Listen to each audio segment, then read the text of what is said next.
Good morning, guys. Sorry for the delay. So Glenmore and Winton schools have just been delayed slightly, but they're just around the corner and will be with us momentarily. They're going to slip into the classrooms, hopefully with minimal disruption.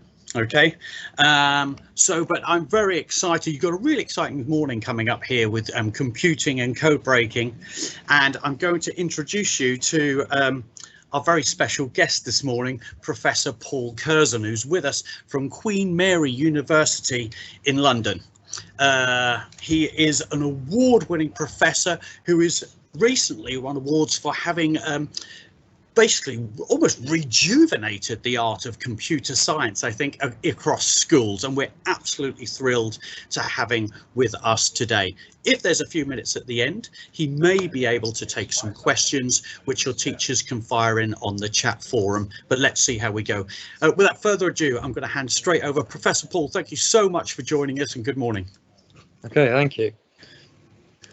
Yeah, and I'm happy actually for questions as we go, if anybody has burning issues they want to ask me about, and also we'll be doing some activities, so if the teachers on the chat can be ready for when we get to the point when I'll be asking for things from the audience. So what am I going to talk about today? Well, the talk is called Searching to Speak, and you'll perhaps see why it's called that as we go along. And it's about computational thinking. And the unplugged part is because I'm going to talk about computer science and computation, but without talking about its use with computers. So computational thinking is something related to, well, let's start with computation. It's about computation, and what is computation? That's what computers do. Really, what do computers do? They just shove symbols about. They swap symbols for other symbols, and somehow or other, by doing that, everything you've ever seen a computer do, it's able to do that just by moving symbols about.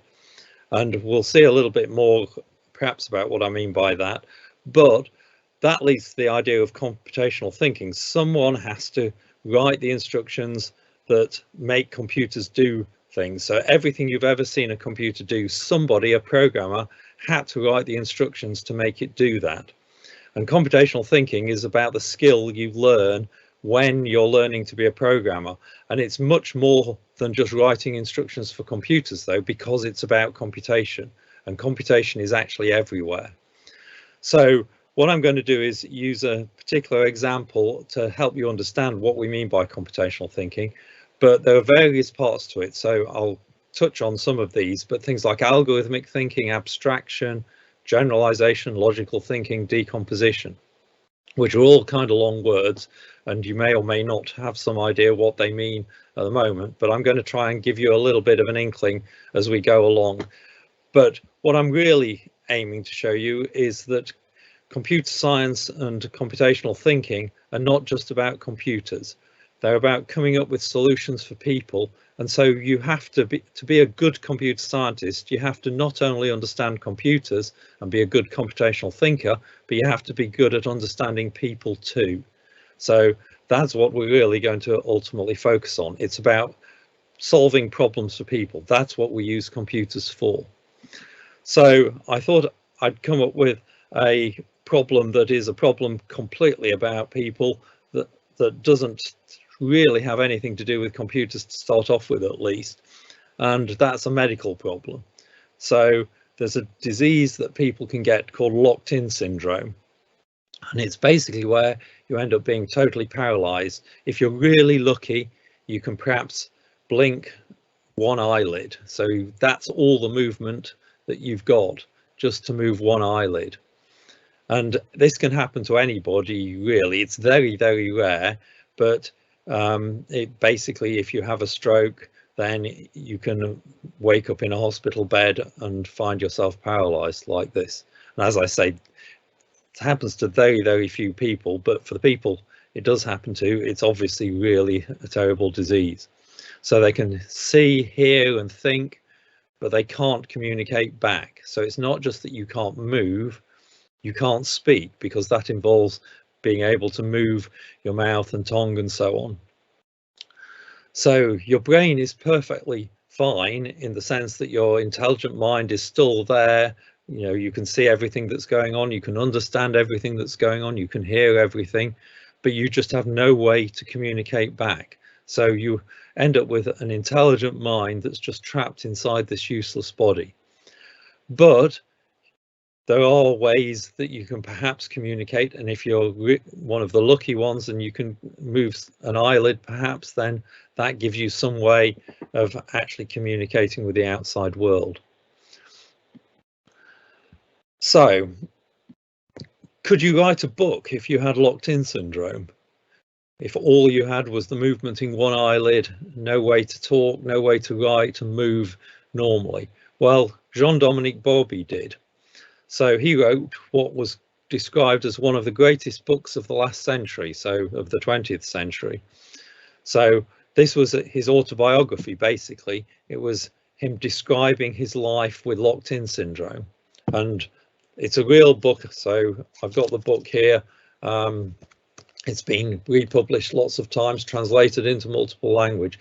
It's called The Diving Bell and the Butterfly, and it's probably worth reading, you know, just because it's such a wonderful, amazing book. And it's about his love for life, basically. So it's describing his life, not his whole life, but his life from the moment when he woke up in a hospital bed and discovered that he had locked-in syndrome, that he couldn't communicate in the way he did before, but somehow or other he wrote a book.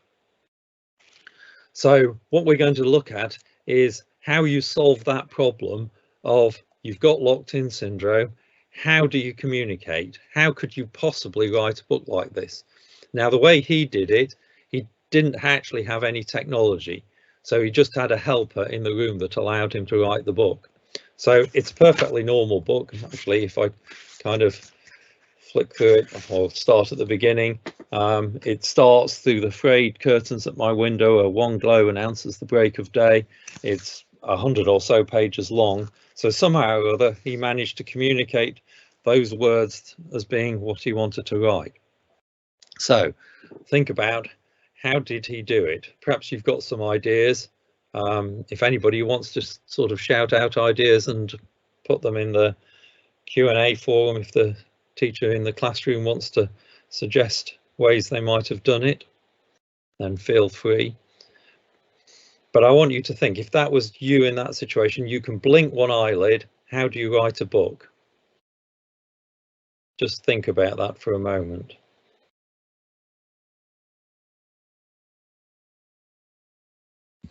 So how did he do it? Well, as I say, he had a helper. So the helper could write down the words on paper that he wanted to communicate, but somehow he had to communicate those words to that helper. And he could only do that by blinking this one eyelid, which was his only movement.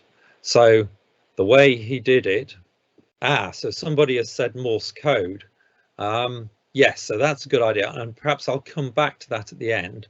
So that is the kind of thing you've got to think about. You've got to come up with a code, some means of communicating by blinks. So Morse code is dots and dashes, so you could come up with a way of doing it with dots and dashes. Now, the thing to realize, he didn't just have to write the book like this.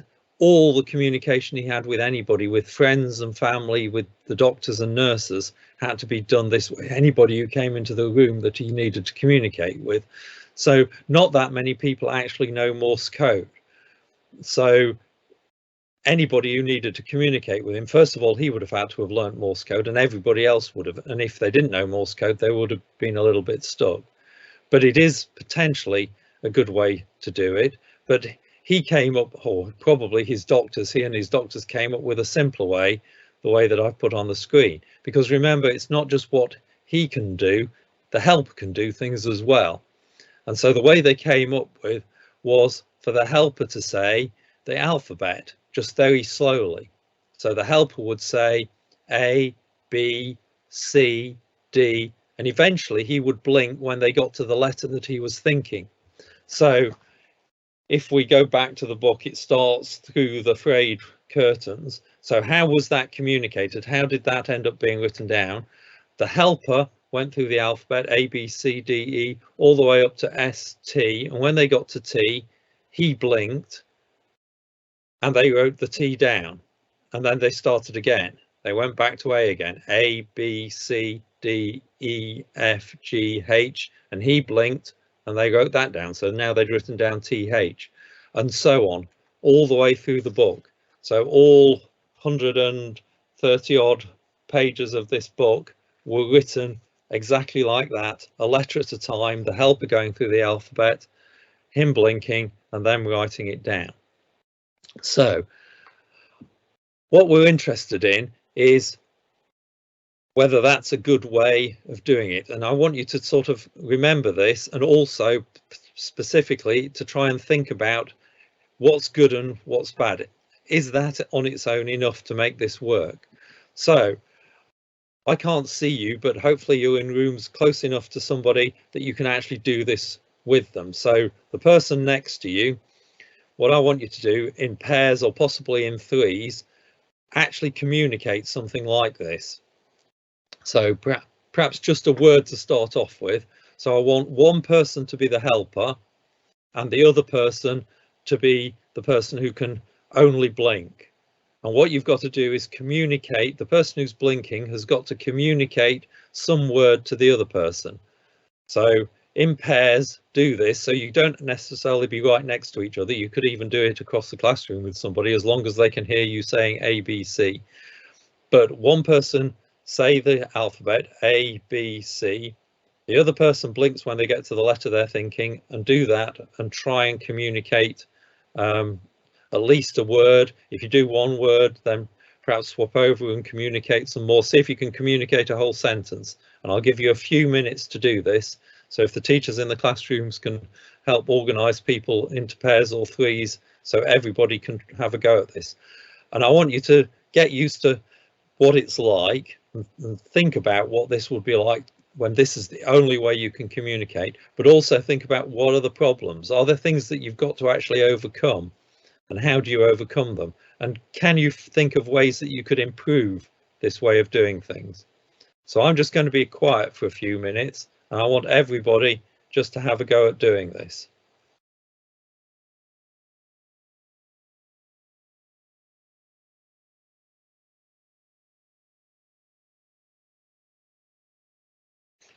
And if anyone has any questions, feel free to post the questions in the chat, in the Q&A.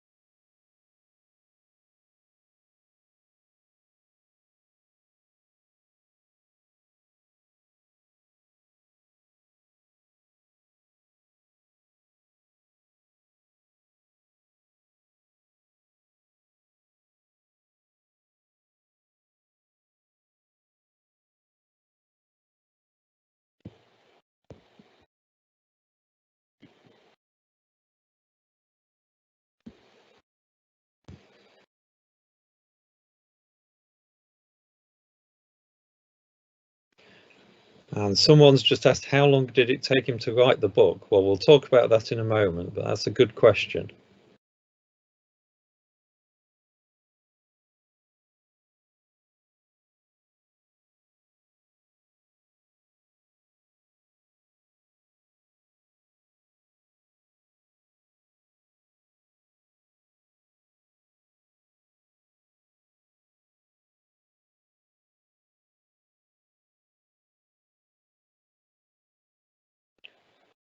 I'll give you about 2 more minutes, so try and communicate as much as you can in the 2 minutes you've got left.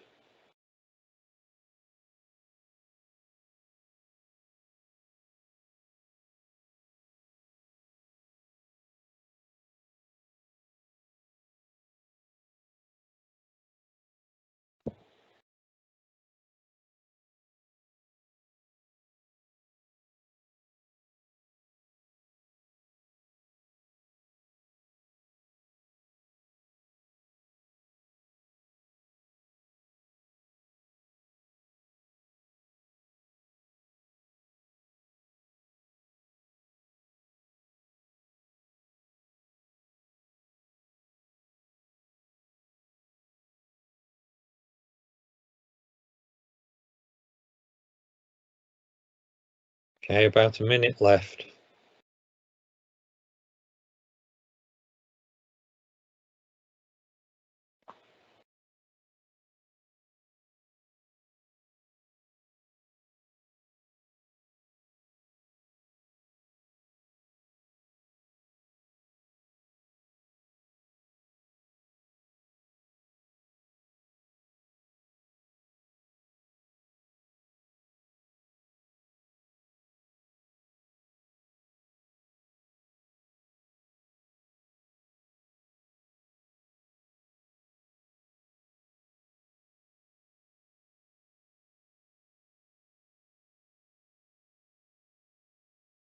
Okay, so your time is up.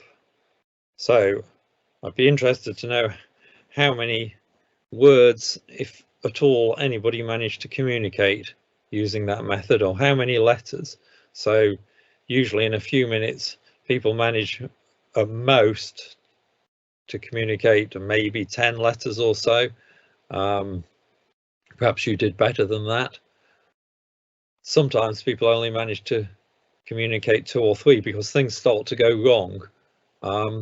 So does anybody, while thinking about that or trying to do that, did you come up with any problems that we have to solve if we're going to make this work? What goes wrong if something goes wrong?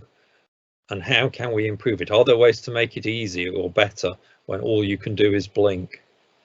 So post any suggestions people have got in the Q&A.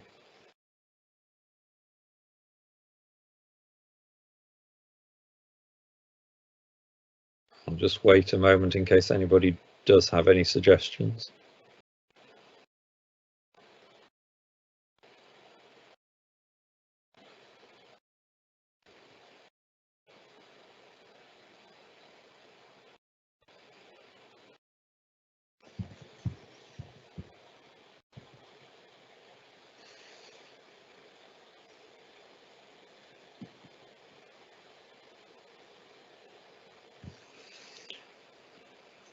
Okay, and one of the things that's actually there in the question posted is how long did it take to write the book in the end? Well, a long time. So that's clearly a problem, how slow it is. And I don't actually know how long it did take, but we'll talk about how we could work that out in a moment. How fast actually is it? Okay, so one point someone's made is you can't always control when you blink. Yes, and that's a problem. You can blink involuntarily, and so the person could be going through the alphabet A, B, C, D, and suddenly you blink when you didn't mean to, and they write down D, and then they carry on again, and suddenly there's a D in what they're writing. So this is a problem we've got to solve. So how can we solve it? Well, you need some other way of communicating that allows you to say, no, I didn't mean that. So you need what's effectively an undo mechanism. So on lots of software that you've used, you've probably found that there's buttons that allow you to undo something when you made a mistake. Well, we need the equivalent of that here. So perhaps you can think of ways you could do that when all you can do is blink. Well, one way would be if you didn't mean it, then you just keep blinking lots, and that says, no, ignore that. Or you blink twice, perhaps, and that means cross out the last letter and start again. So that's the first kind of problem you've got to solve, this problem that somebody could write the wrong letter down. The other problem that's perhaps similar is you could lose concentration and not blink at the right moment, or just be too slow blinking and they've already moved on. And so then you might get to the end of the alphabet and you haven't said a letter. So then that's a bit easier to solve. If they didn't blink at all, you have to go back to the beginning of the alphabet and start again. So what we're interested in here is that actually what this is something called an algorithm, that computer scientists would call an algorithm. Actually, it's a pair of algorithms. So what's an algorithm? It's actually just instructions that you can follow that get a job done if you follow them exactly. So algorithms are the basis of computer science. It's basically what a program is just an algorithm written in a programming language so that a computer can follow, because computers can only follow instructions blindly. And what you want to do is to have solved the problem and worked out a way in advance that allows you to communicate, in this case, letters, words, with other people. And the point is, you've got to have decided in advance exactly what you're going to do. So it's no good you blinking twice if the other person doesn't understand what that means. So you've got to have come to an agreement in advance about what the method is, and then each person follow it. So here there are two algorithms. The blinker follows the algorithm of waiting until they hear the letter and then blinking, and the helper has the algorithm of reading through the letters, and when the person blinks, write down the last letter that they said. So those are two sets of instructions, and if both people manage to follow those instructions precisely, then you end up successfully communicating the message that you wanted to communicate. You're able to get them to write down what you were thinking, but it can go wrong. So the thing about algorithms is you've got to make sure you've thought of every situation that could happen. So you've got to have thought in advance, well, what happens if I blink in the wrong place, and have agreed in advance what the algorithm is for that happening. So if I blink in the wrong place, then I blink twice to undo what I just did. So we can also think about whether there's ways of improving it. And actually, Jean-Dominique Bauby obviously thought this was very, very slow and came up with a way of improving it. And he actually describes this way that he came up with of improving this in the book. And so he was actually a really successful person. He was the editor-in-chief of the French version of Elle magazine, which is one of these glossy magazines for women, before he had locked-in syndrome. And obviously, once he had locked-in syndrome, he couldn't carry on with the job, but he knew a lot about language. And he knew enough about language to know that actually going through the letters of the alphabet A, B, C isn't actually the best way to do this. It is really slow. So he came up with a faster way of doing it, because he realized some letters of the alphabet are actually more common than others. So in English, actually one letter of the alphabet is far more common, crops up far more than any other letter. And maybe you know what it is. You can possibly shout it out, anybody who thinks they know what the most common letters of the alphabet are. He was actually French, and actually it depends on the language as to which letter is most common. So in English, the most common letter is E, and other common letters are S and T and so on. French, again, the most common letter is E, but actually the next most common letters aren't exactly the same. So E, S, A, R. But what it means is you shouldn't be asking A, B, C, D. So C and D, for example, aren't very common. So they won't come up very often. Instead, order the alphabet in a different way, in order of which is most common, and then the most likely letters you'll get to first. So then if you say, instead of A, B, C, something like E, S, A, R, and so on, you'll get to the common things first. And if you leave all the Q's and the Z's and the W's to the end that don't come up very often, then you won't be wasting quite so much time going through the alphabet. You'll get to the right letter faster. So what we've just done is come up with a better algorithm, a faster algorithm that's an improvement, because it means you can communicate letters faster. And so what we're doing when we're thinking about this, when you're thinking about, oh, actually, what happens when I blink in the wrong place, or can I make it faster? You're doing algorithmic thinking now. So that's one of these parts of computational thinking, being able to think about algorithms and come up with precise instructions. So there's a whole different set of things involved with algorithmic thinking, but being able to think of every eventuality is one way. Being able to think of, actually, I could change this instructions around a little bit and I could do it slightly differently and then it will be faster, more efficient, is another part of algorithmic thinking. But ultimately, it's about making sure you come up with something that's fast, but also that that is correct, that definitely works in all circumstances. So if we come back to how long would it take to write a book, perhaps we can think about that a bit at a time. So actually, before I flick on, so if we think about communicating letters of the alphabet, we can think about a best case and a worst case. So if the letter we're communicating, let's not think about the whole book, but think about one letter at a time. So let's suppose we're thinking about the letter A. How long does it take to communicate that? Well, you have to go through the alphabet. And let's go back to assuming we're just saying ABC to keep things simple, and we're going through the order of the alphabet. If you're thinking of A, actually you'll get there in one letter, in one question. You ask, is it A? And you've got the answer. So it only takes one question. That's the best case. So if the whole book was him just writing the letter A over and over again for 100 pages, then we could count the number of letters in the book, multiply that by 1, and that gives us the best case. That's as fast as it could be.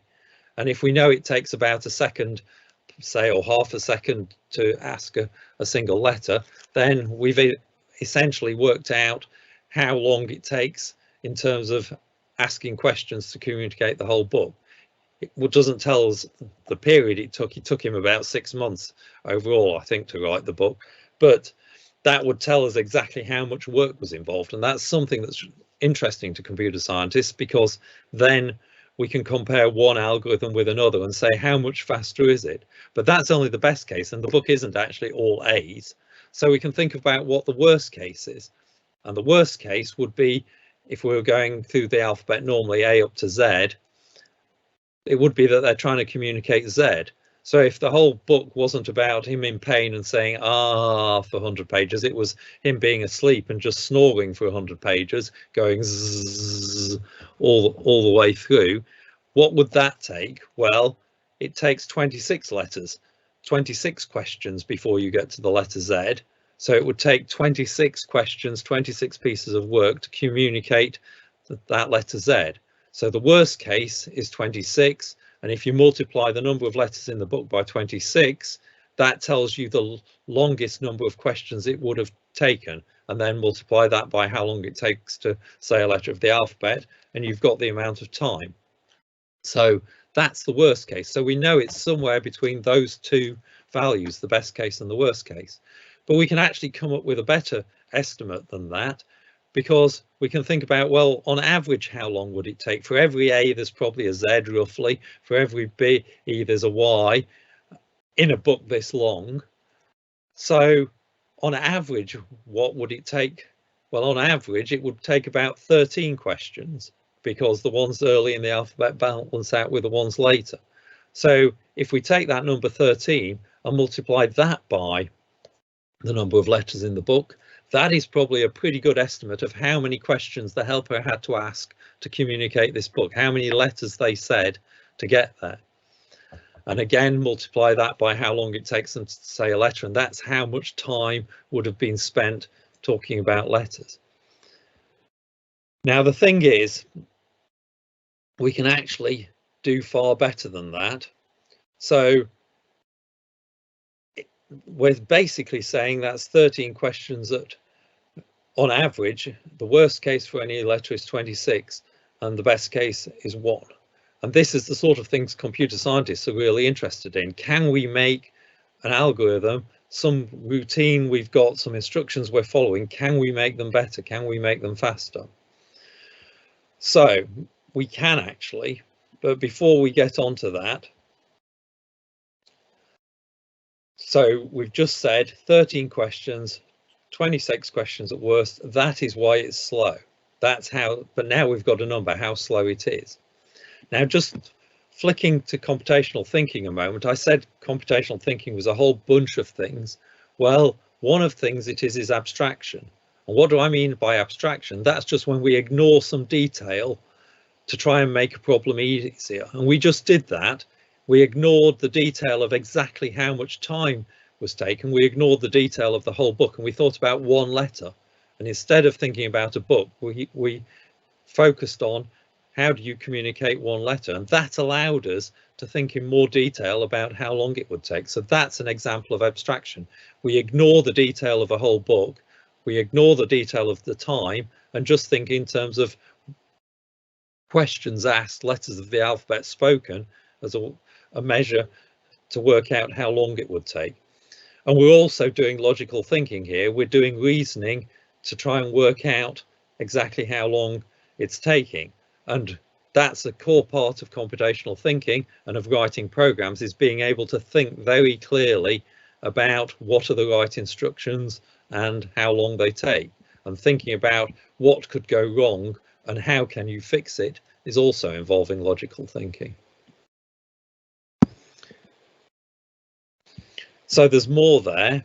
So generalization and making connections. So what we actually did at the beginning is I made the connection between undo buttons, that actually in software it's quite useful to have undo buttons, and we did that here.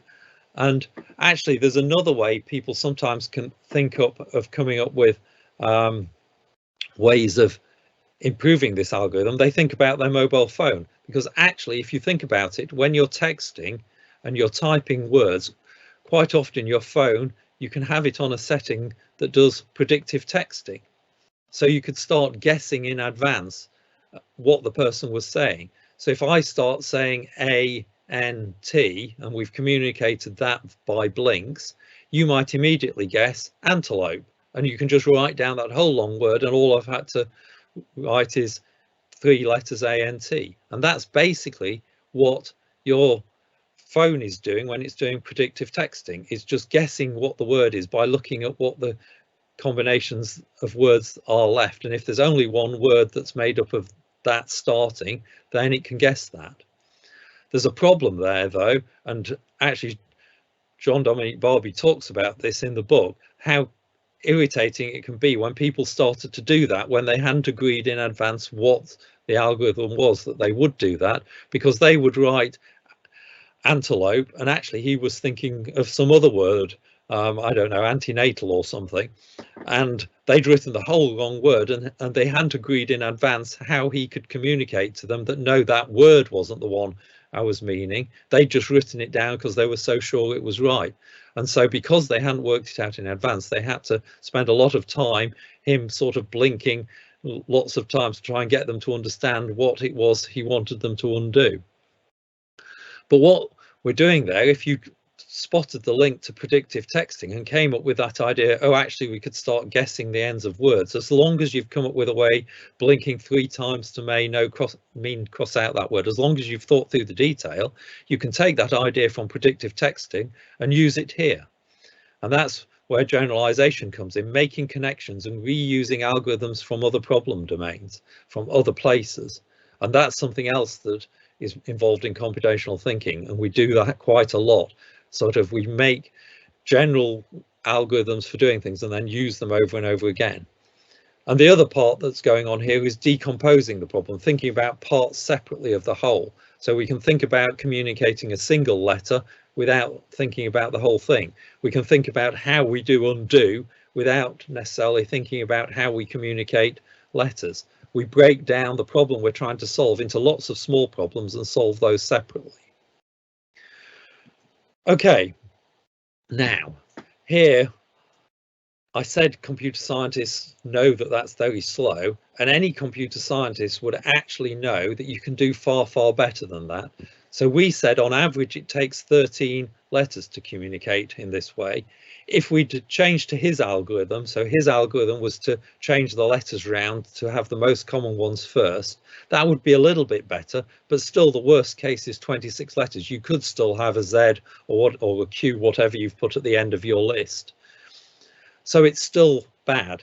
It's a little bit better because on average you're getting to letters sooner, because more often they're in the first half of the alphabet than the second. And actually, if you work it out, probably you end up not on average 13 letters, 13 questions for each letter, but about 10.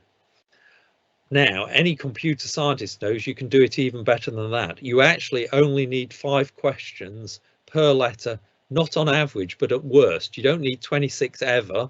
If you ask the right questions, then you can get there in only 5 questions. So what we're going to look at now is how. What are those 5 questions? What's special about them? And how on earth can you do so better than Jean-Dominique Bauby and his doctors did? So they didn't come up with this idea at all. The best they came up with was just reordering the letters of the alphabet. So how do you do this? Well, you can think about this, and actually we've already had one solution that would be slightly better, but I'm going to try and show you that everybody here knows, and I'm not sure how well this is going to work because we're going to have to now use the Q&A to play a game. So I'm going to need the teachers in the classroom to type in any ideas that people have and suggestions they have, because if we change the problem to a different problem, one that's a game, I think everybody knows the right questions to ask, what these 5 questions in general are, or what it is about them that makes them special.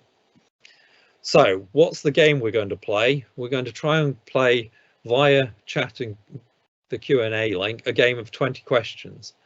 I am going to think of a famous person and you have to try and guess who I'm thinking of by asking questions, but I will only answer yes or no. So I am now thinking of a famous question, and what I want, a famous person, and you can ask me questions via the chat. So whoever's fastest at typing in a question, then I will answer that question first.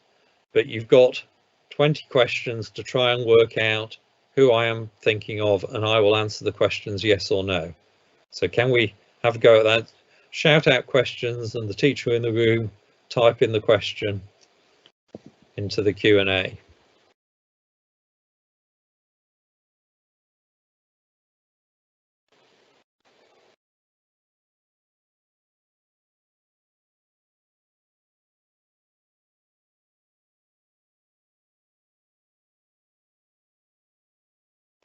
So we've got a first question, do they live in America? Okay, and what I want you to think about, the reason we're playing this game is to think about the best sorts of questions. So what I want to know is, or you to think about is this a good question? Was there a better first question to ask? And what makes good questions and what makes bad questions? But anyway, do they live in America? No. So somebody ask other questions. Oh, we've got lots of more questions. And now we've got, is it a male? And the answer to that is yes.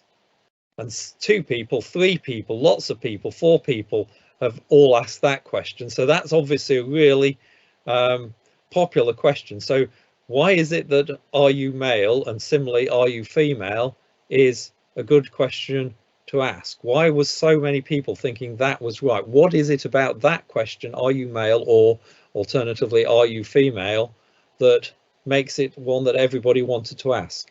So the answer to that is yes, so that we know the answer to do they live in America is no. Are they male is yes. Are they an actor? No. And the next question, you've got to be very careful. Computer scientists are very pedantic.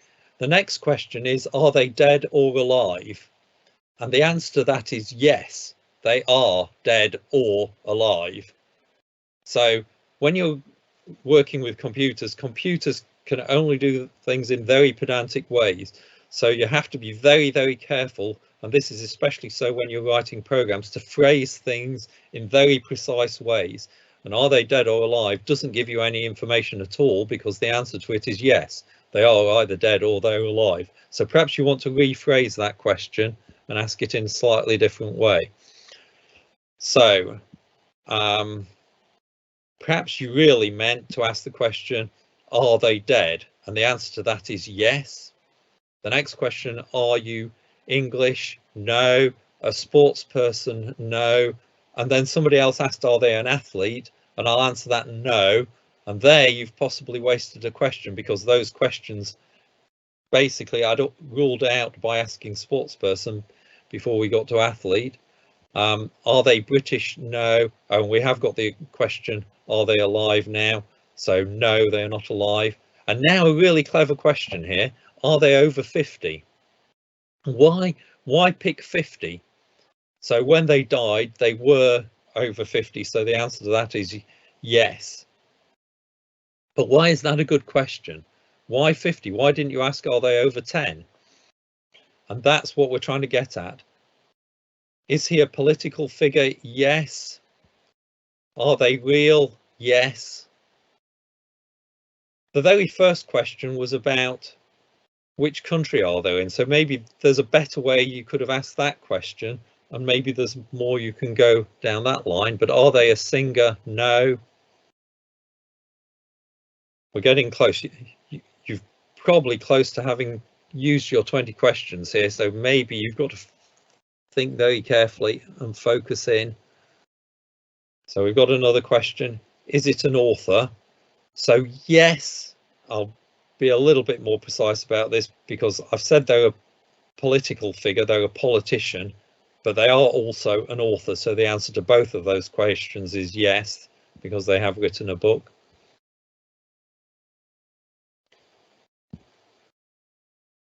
So we know they're not American. Where are they from? They're not American, they're not British. And was there a better way you could have asked those two questions? Somebody thinks they know the answer now. Are they Alan Turing? No. And that's somebody thinking they're very lucky, or they're thinking I only think of computer scientists because maybe as a computer scientist I could only think up famous computer scientists. But I've said they're a politician. So any other guesses? Is it Winston Churchill? No. So now you think, because you've narrowed it down, you can start trying specific people. And one of the things is, why didn't you ask, was it Winston Churchill right at the beginning? Why did you wait this long to start asking particular people? Because it's not a very good question until you're pretty sure you know the answer. And you thought, perhaps I would only think of one politician, and it's the most famous one in this country. So the next question is, are you European? No. And that would be better to ask before asking, are they British? So keep going, or we'll have to wind up this quickly, but they're not American and they're not European. So where are they from?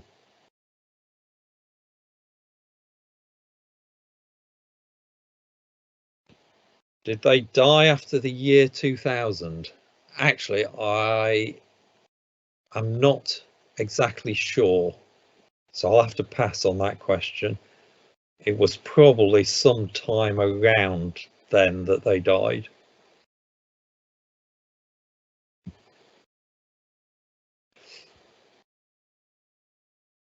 I play this game quite often with primary school kids, and usually they've got this long before then because they're so good at asking the right kind of questions in the right order. Doesn't help that you're asking questions before I've answered the previous ones because of the way they're coming through on the chat. But okay, they're not European, they're not American. Where are they from? Are they from Africa? Yes.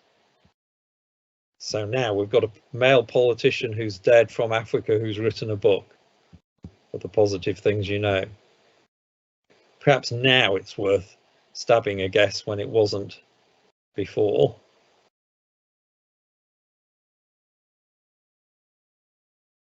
Wait a moment longer. Actually, two people asked, are they from Africa? That was obviously a good question. A better question might have been right at the beginning, after male, female, dead or alive, would be to ask, are they from the Northern Hemisphere or the Western Hemisphere, or are they from Asia? Would have ruled out a lot of people. Is it Nelson Mandela? Is it Nelson Mandela? Several people asking this at once. Yes. Well done. You got there eventually. Now, the aim there wasn't to play the game per se. It was to think about what makes a good question. So right at the beginning, lots of people asked, are they male? So why was that a good question? What makes it a better question than at the beginning asking, is it Winston Churchill or is it Alan Turing? You don't ask those sorts of questions until way into the game when you think you've narrowed it down. So what is it about, are they male, and the equivalent question, are they female? Both are equally as good. Why are they good?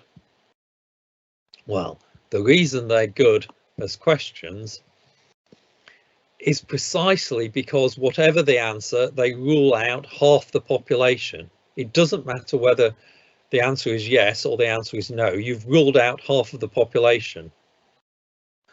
So what you're basically doing, if you can keep asking that kind of question, which are halving questions, ones that rule out half of the people left, then you'll get down to the answer really quickly.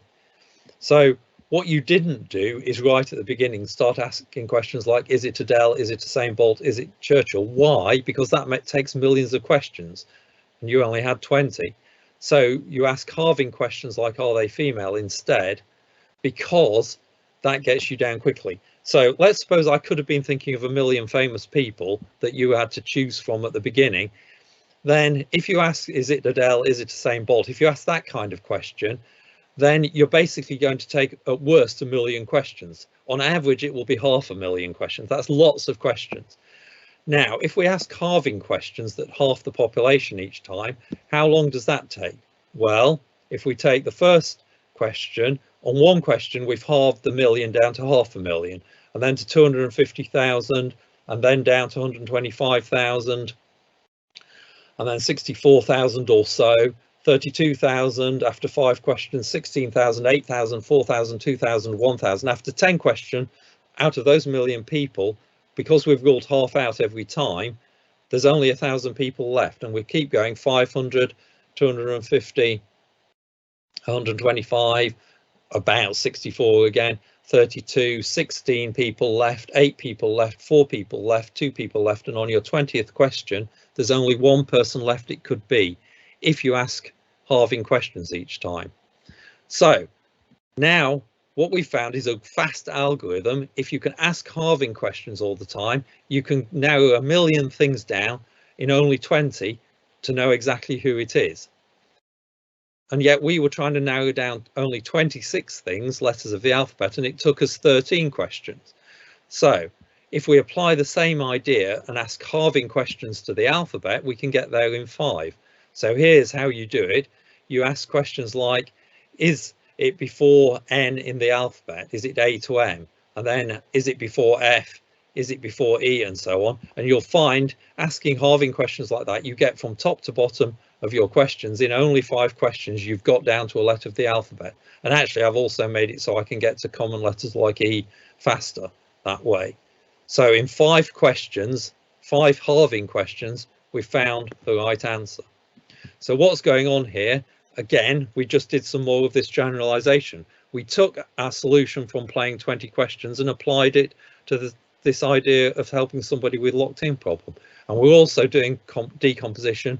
We're doing something called divide and conquer, breaking the problem down into a smaller problem that's half the size. After 1 question, we've got exactly the same problem, asking yes/no questions to work out who somebody is, but the problem's half as big. So the point about this is it's all about algorithms. There are lots of ways of searching for a letter of the alphabet to work out what somebody's thinking, but there's lots of ways you can do it, and some are slow and some are really quick. And even if you're then going to replace the human helper by technology and have a machine pointing at the person, then you've still got to follow that algorithm, and the machine has still got to do the same kind of thing of asking questions to try and work out what the person's thinking. And only then can you start thinking about brain implants and scalp electrodes and computer vision systems detecting blinks, getting computer AIs, artificial intelligences involved.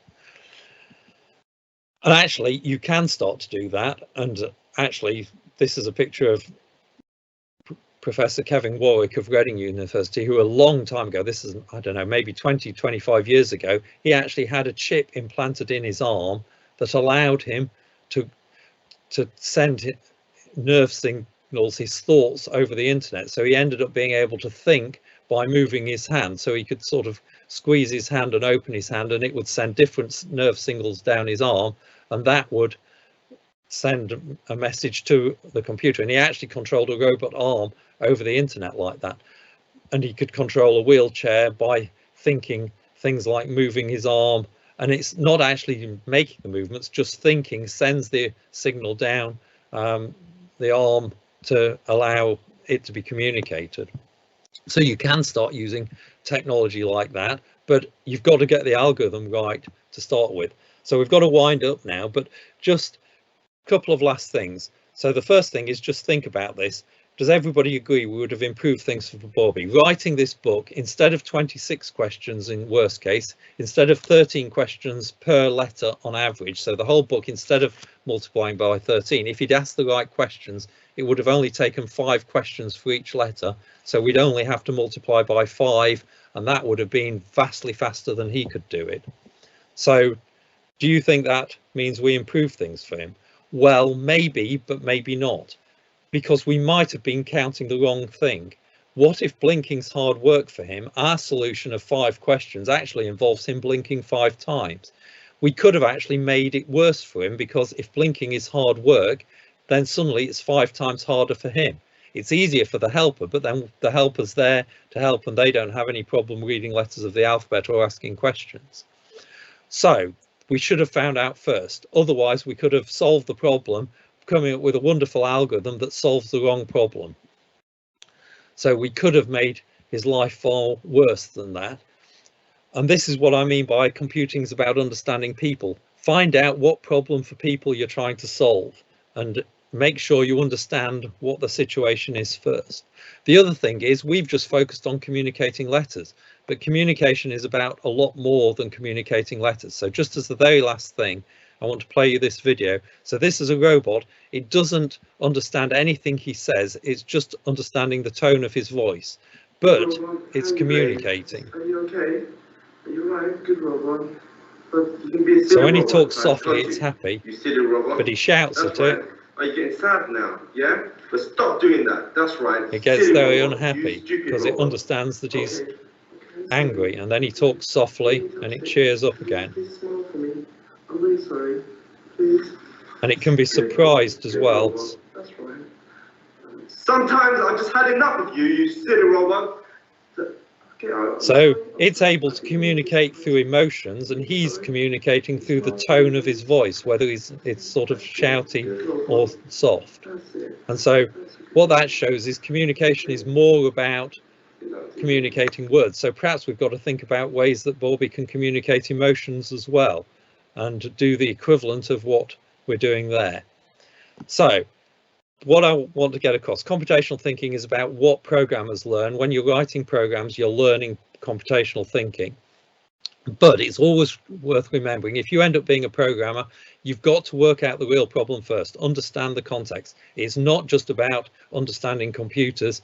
If you're going to write good programs, you've got to come up with solutions for people. It's about understanding people too. And so computational thinking is about algorithmic thinking, abstraction, hiding detail, generalization, borrowing problems from elsewhere and solutions from elsewhere to solve the problems you're looking at now, logical thinking, decomposing a problem into parts so that you can solve each problem at a time. It's not just about computers, it's about people, solutions for people, so understanding people. And at that point, I better stop. I've overrun by a couple of minutes. So thank you very much, and I hope that was interesting and you know a little bit more about computation and what programming is really about. Not just about understanding computers, it's about writing programs for people. Thank you. Brilliant.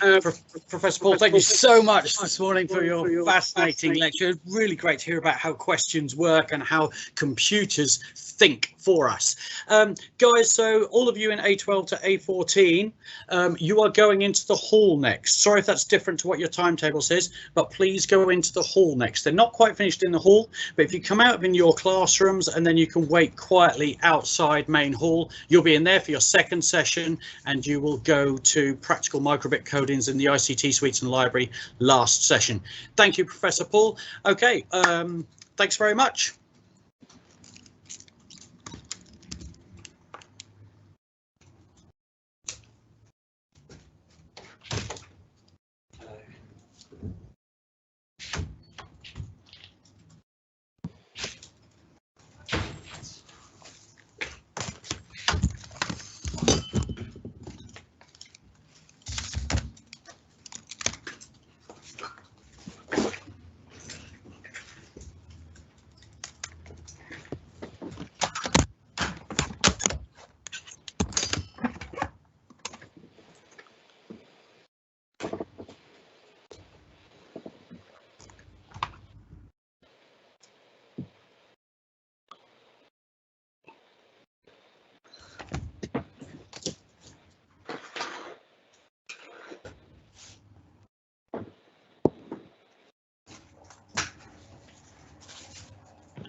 Hey Jackie, how you doing? Yeah, I'm really well, thank you. I just wanted to ask a couple of questions. Have you got some time? So, first of all, just thinking about if my musicians do want to bring their own accompanist, etc., what that means, I assume, is some visitor paperwork. Would you agree? Okay, that's fine. I'll take care of it. I just wanted to dot the I's and cross the T's. The other question was the deadline for the sixth form music scholarship has already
Stuart, you're on mute.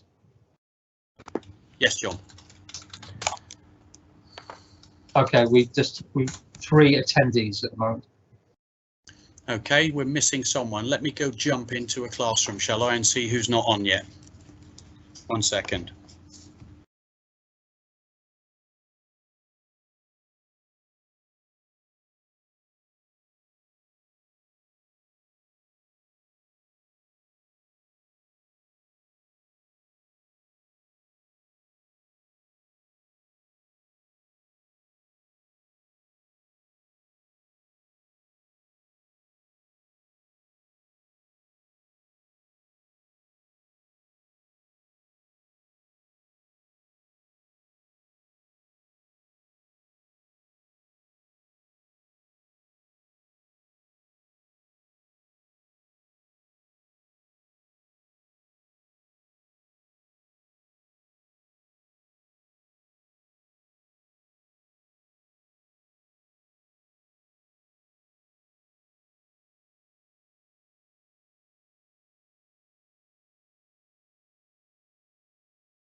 Well, good morning, everyone. I think we are ready to go, which is exciting. So, welcome to our second session, and this is called Searching to Speak. We have with us, delighted to say, Professor Paul Curzon, and he's here as a professor from Queen Mary University in London. He's Professor of Computer Science in the School of Electronic Engineering and Computer Science, and he leads the Computer Science for Fun project, looking about workshops for accessing computer science within school, and last year was awarded the Taylor Booth Education Award for outstanding contributions to the rebirth of computer science in schools. And it's great as well that so many of you guys are really enthused about computer science. He's here to talk to you this morning. I'm going to hand over now. Professor Paul, welcome, and thank you for joining us. Okay, thank you. So today what I'm going to do is computational thinking. So this is an important part of computer science, and it's basically the skills that you learn as you learn to program. But what I'm going to try and show you is it's something that's a lot more useful than just thinking about programming. So the main title is Searching to Speak, and I hope you'll understand what that's about as we go through the talk. So what is computational thinking? Well, I'm going to try and give you a sort of idea of what it's about as we go through the talk. But first of all, what's computation? Well, that's what computers do, and it's actually everywhere. Not just computers do it, humans do computation as well.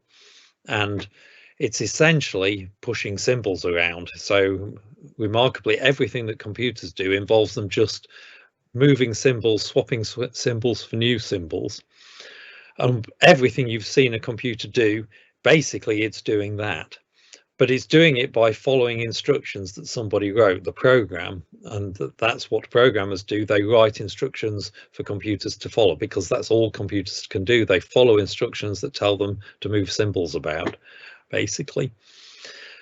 Now, the skills of being a programmer, there are many, but a large part of it is something called computational thinking. It's a way about thinking about computation. And these are general thinking skills. So it's made of a whole bunch of things: algorithmic thinking, abstraction, generalization, logical thinking, decomposition, which are all long words, and you probably don't really understand in what those really mean. Maybe you understand a little bit about them. And what I'm going to try and do is give you a little bit of an insight by looking at an actual example of what these things actually mean and what computational thinking is really about. And the thing that I really want to get across in this talk is being a computer scientist, being a programmer, is not just about understanding computers. It's about coming up with solutions for people. And so it involves understanding people too. So you do have to understand computers and technology. You have to have these thinking skills to be good at problem solving, but then you've also got to be thinking about people and solving problems for people. So I've picked a problem that is very definitely a human problem. It's a medical problem called locked-in syndrome, and we're going to solve some problems around locked-in syndrome, or at least think about how to solve problems for people with locked-in syndrome. So what is locked-in syndrome? It's where somebody wakes up in a hospital bed finding themselves totally paralyzed. So they were perfectly fit beforehand, but perhaps they weren't living quite so healthily as they should, and they end up having a stroke and wake up in a hospital bed and they're paralyzed. They're unable to move anything. The lucky ones, if you can call it lucky, are able to perhaps move one eyelid, and that's all. And what that means is they can't move at all, which also means they can't speak, because you need to be able to move your mouth and tongue. You know, there's a lot of movement involved in speaking, and they can't do that. But they can still see, and they can hear, and they can think, but they just can't communicate back. So other people can talk to them, and they can understand it because there's nothing wrong with their brain.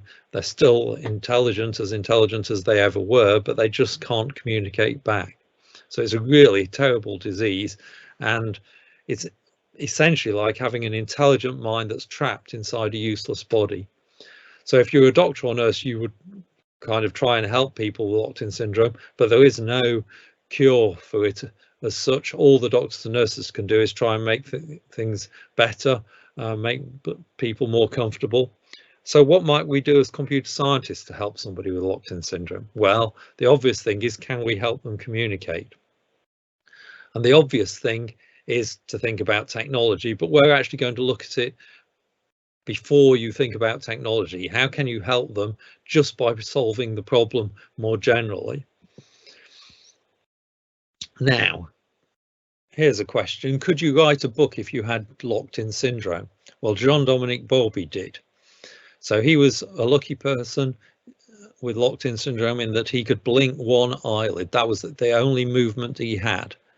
And despite that, he managed to write a book. It's his autobiography. It's a perfectly normal book. It's called The Diving Bell and the Butterfly. And it's a really brilliant book. It's worth reading. It's about his love for life, basically. So we're going to kind of ask the question, how did he write that book? How can you communicate a whole book when all you can do is blink one eyelid? It actually described his life with locked-in syndrome. So it's his autobiography from the moment he woke up in the hospital bed. And he does actually describe how he went about writing the book. And it's not just writing the book, it's communicating with friends and family and the doctors and nurses. Anybody he wanted to talk to, he had to do in the same way that he wrote the book. So how did he do it?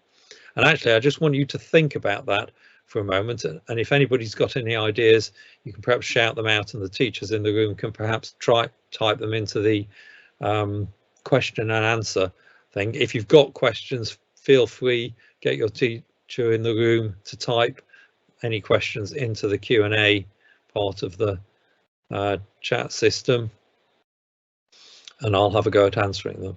But first, just how did he do it? And the important thing is, he didn't have any technology. He just had a helper. Somebody sat in the room for him to communicate the book to. And so the question really is, that helper wrote down his words, but how did they know what he was thinking? How did they know what words he wanted to ask? So anybody got any ideas? Feel free to put them in the Q&A.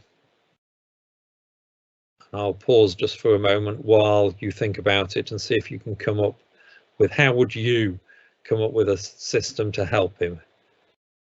No technology, you've just got to come up with some way that he can communicate when all he can do is blink.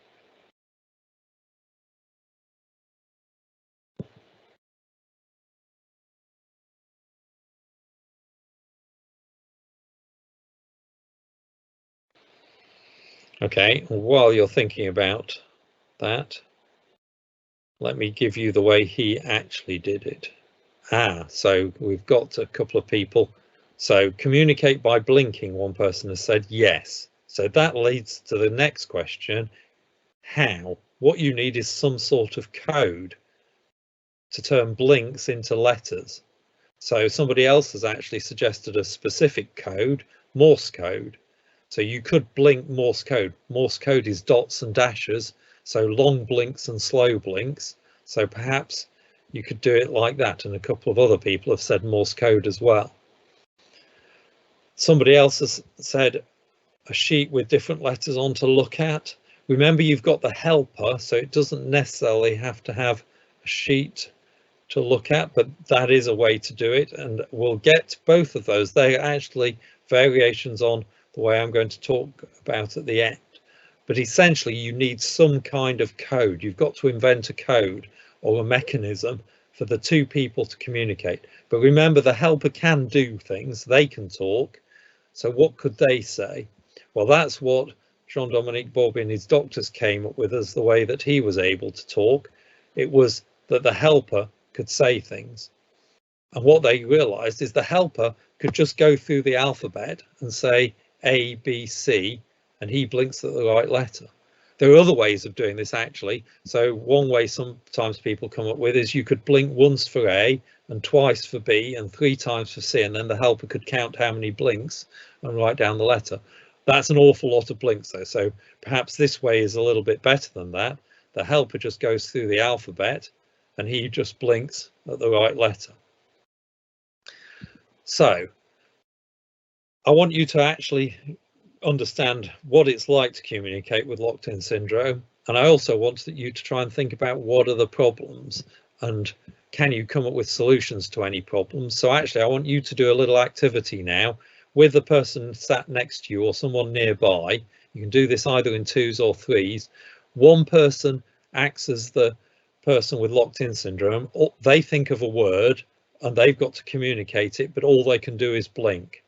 The other person then can go through the alphabet and they say A, B, C, and so on until you get to the right letter, because that's basically how this whole book was written. It's sort of 100 pages or so. And how does it start? Through the frayed curtain at my window, a one glow announces the break of day. That was written in exactly this way. So basically, the helper went through the alphabet A, B, C, D, E, all the way up to S, T. When they got to T, he blinked, they wrote down T, started again, A, B, C, D, E, F, G, H. He blinked and they wrote down H. Okay, that's how you communicate to this book. I want you to try it. So I will be quiet for 3 or 4 minutes. I want you to try and communicate as many words as you can in that time. So I will shut up. If you've got questions, then feel free to ask them and I'll watch the Q&A while you do this and answer them. But everybody have a go with somebody else in the room. Try and communicate something to the person next to you. But think about what are the problems. If you find any problem that it's not as simple as this, how do you overcome them? How can the method be improved? Can you think up a better way of doing it? Okay, I'll shut up for a few minutes. You do that. Try and communicate a word just by blinking.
I'll give you a couple more minutes.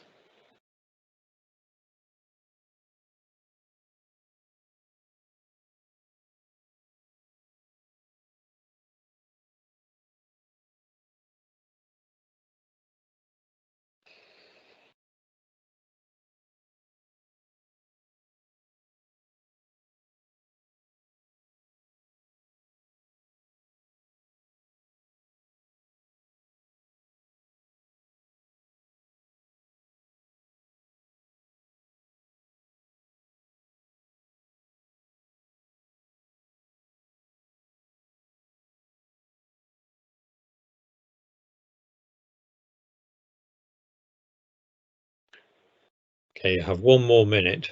Communicate as much as you can in that time.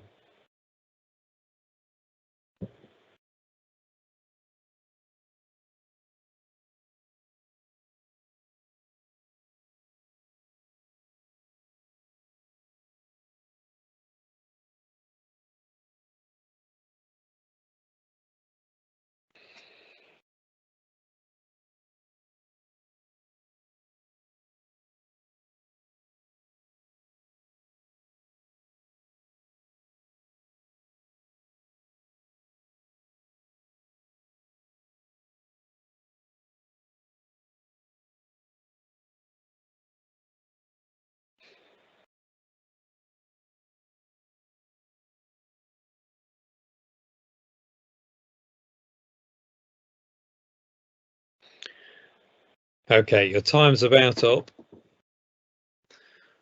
So the question, first of all, is how many letters or words did you manage to communicate in that time? And were there any problems? So perhaps the teachers in the room can type in, if you shout out, are there any difficulties? What went wrong and how do you solve them?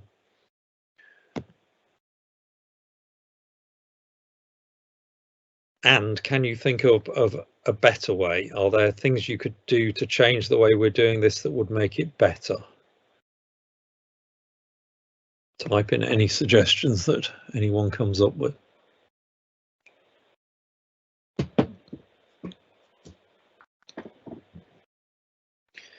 So, problem, if you need a letter from the end of the alphabet, you have to keep your eyes open until then, yes. And that's really hard because it's very hard not to blink part way through. So perhaps you need to change the system. So, or the first thing is, what's likely to happen is you end up blinking sometimes in the wrong place. You blink too early. So what you actually need is a way of going back. Now, if we think about computers and computer programs, quite often they have undo buttons. So if you're writing in a word processor, then you can undo what you just typed. So perhaps we need the equivalent of that here. We need to be able to undo. So if you need to blink in the middle of the spelling the words, then you can, but then you've got to have some mechanism to say that wasn't a real blink, that wasn't trying to communicate it. So you've got it wrong. You've got to have a way of telling you. And the point is, you've got to have thought this up in advance. You can't realize halfway through a conversation that actually they were accidentally blinking. So what you need to do is come up with more instructions that you've decided in advance. And in particular, how do you undo? So what you could do is, for example, say, okay, perhaps we'll do 2 blinks rapidly. That means ignore the first blink and just treat that as a normal blink, not as a blink saying stop at that letter. And that would allow you to blink at any time during them going through the alphabet. You'd also have to deal with the fact that perhaps the person then didn't see a real blink that you meant as being stop that letter. So then you could have the instructions, well, if you get to the end of the alphabet, just go back to the beginning and start again, or ask if you want to have a pause. So you've got instructions, you know what to do in these situations. And this is the first thing that computational thinking is about. What we're doing is coming up with instructions to cover all the eventualities. Somebody else has said, how do you do a space? Oh, we hadn't thought of that. So maybe what you need to do is ask for space and other punctuation. Perhaps that's at the end. Or perhaps what we could do is, you know, like on your phones, you can, if you want to use special characters, then you press a different button and you go to a new screen that changes the things you type into different characters. And so that's different character sets. So we could do the same thing. We could start with the question, is it a letter? Numbers we haven't dealt with. So you could then ask, is it a number? Is it punctuation? And do it that way, and then you go through different lists depending on what the answer to the first question was. But we've got to think of all of this in advance, and that's what programming and algorithmic thinking is about. It's coming up with precise instructions that cover every possibility so that you don't end up in the middle having some situation that you just don't know how to cope with. And that's important when you're writing programs, because computers can't make it up as they go along. They just follow their instructions. And if you didn't give them an instruction telling them what to do, they're stuck. And that's why computers crash, because a programmer at some point didn't think of a particular situation that you've ended up in, and it doesn't know what to do. So that's a really important thing.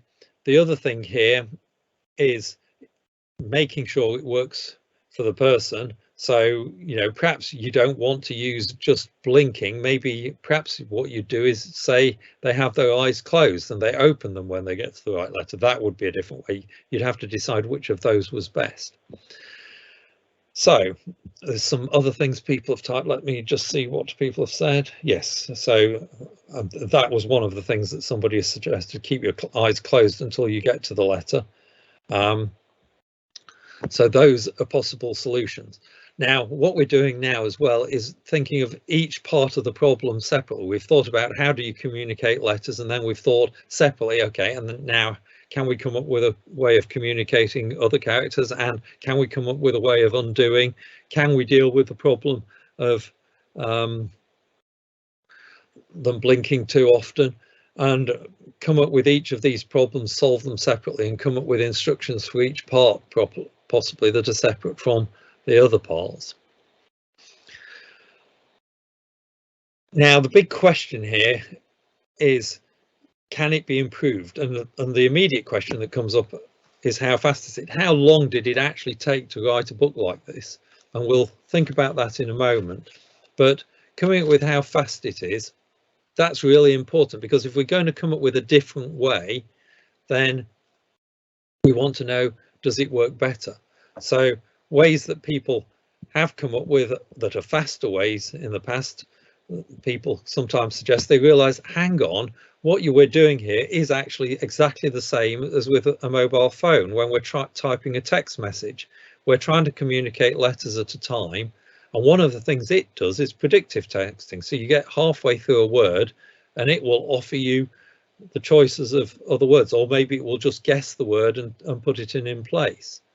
So maybe we could actually take that solution and we could use it here, because it's the same thing going on. So if I've started to type A-N-T, perhaps you could, instead of going through all the rest of the letters, just guess antelope. You're thinking of antelope, and write that down. But of course, if you're going to do that, you've got to have thought through the details in advance. You've got to have a way of saying yes or no, because perhaps I wasn't thinking of antelope, perhaps I was thinking of antenatal or something, some completely different word. So you've got to have a way of asking, is it antelope? Because Bawlby actually describes in the book how irritating it got when people started doing that without having agreed in advance, because he had no real way, because they hadn't agreed, to tell them, no, I didn't mean that, and they'd written this long word down and then were carrying on, and he was saying no, or thinking no, no, no, but he had no easy way of saying no, that's not what I meant.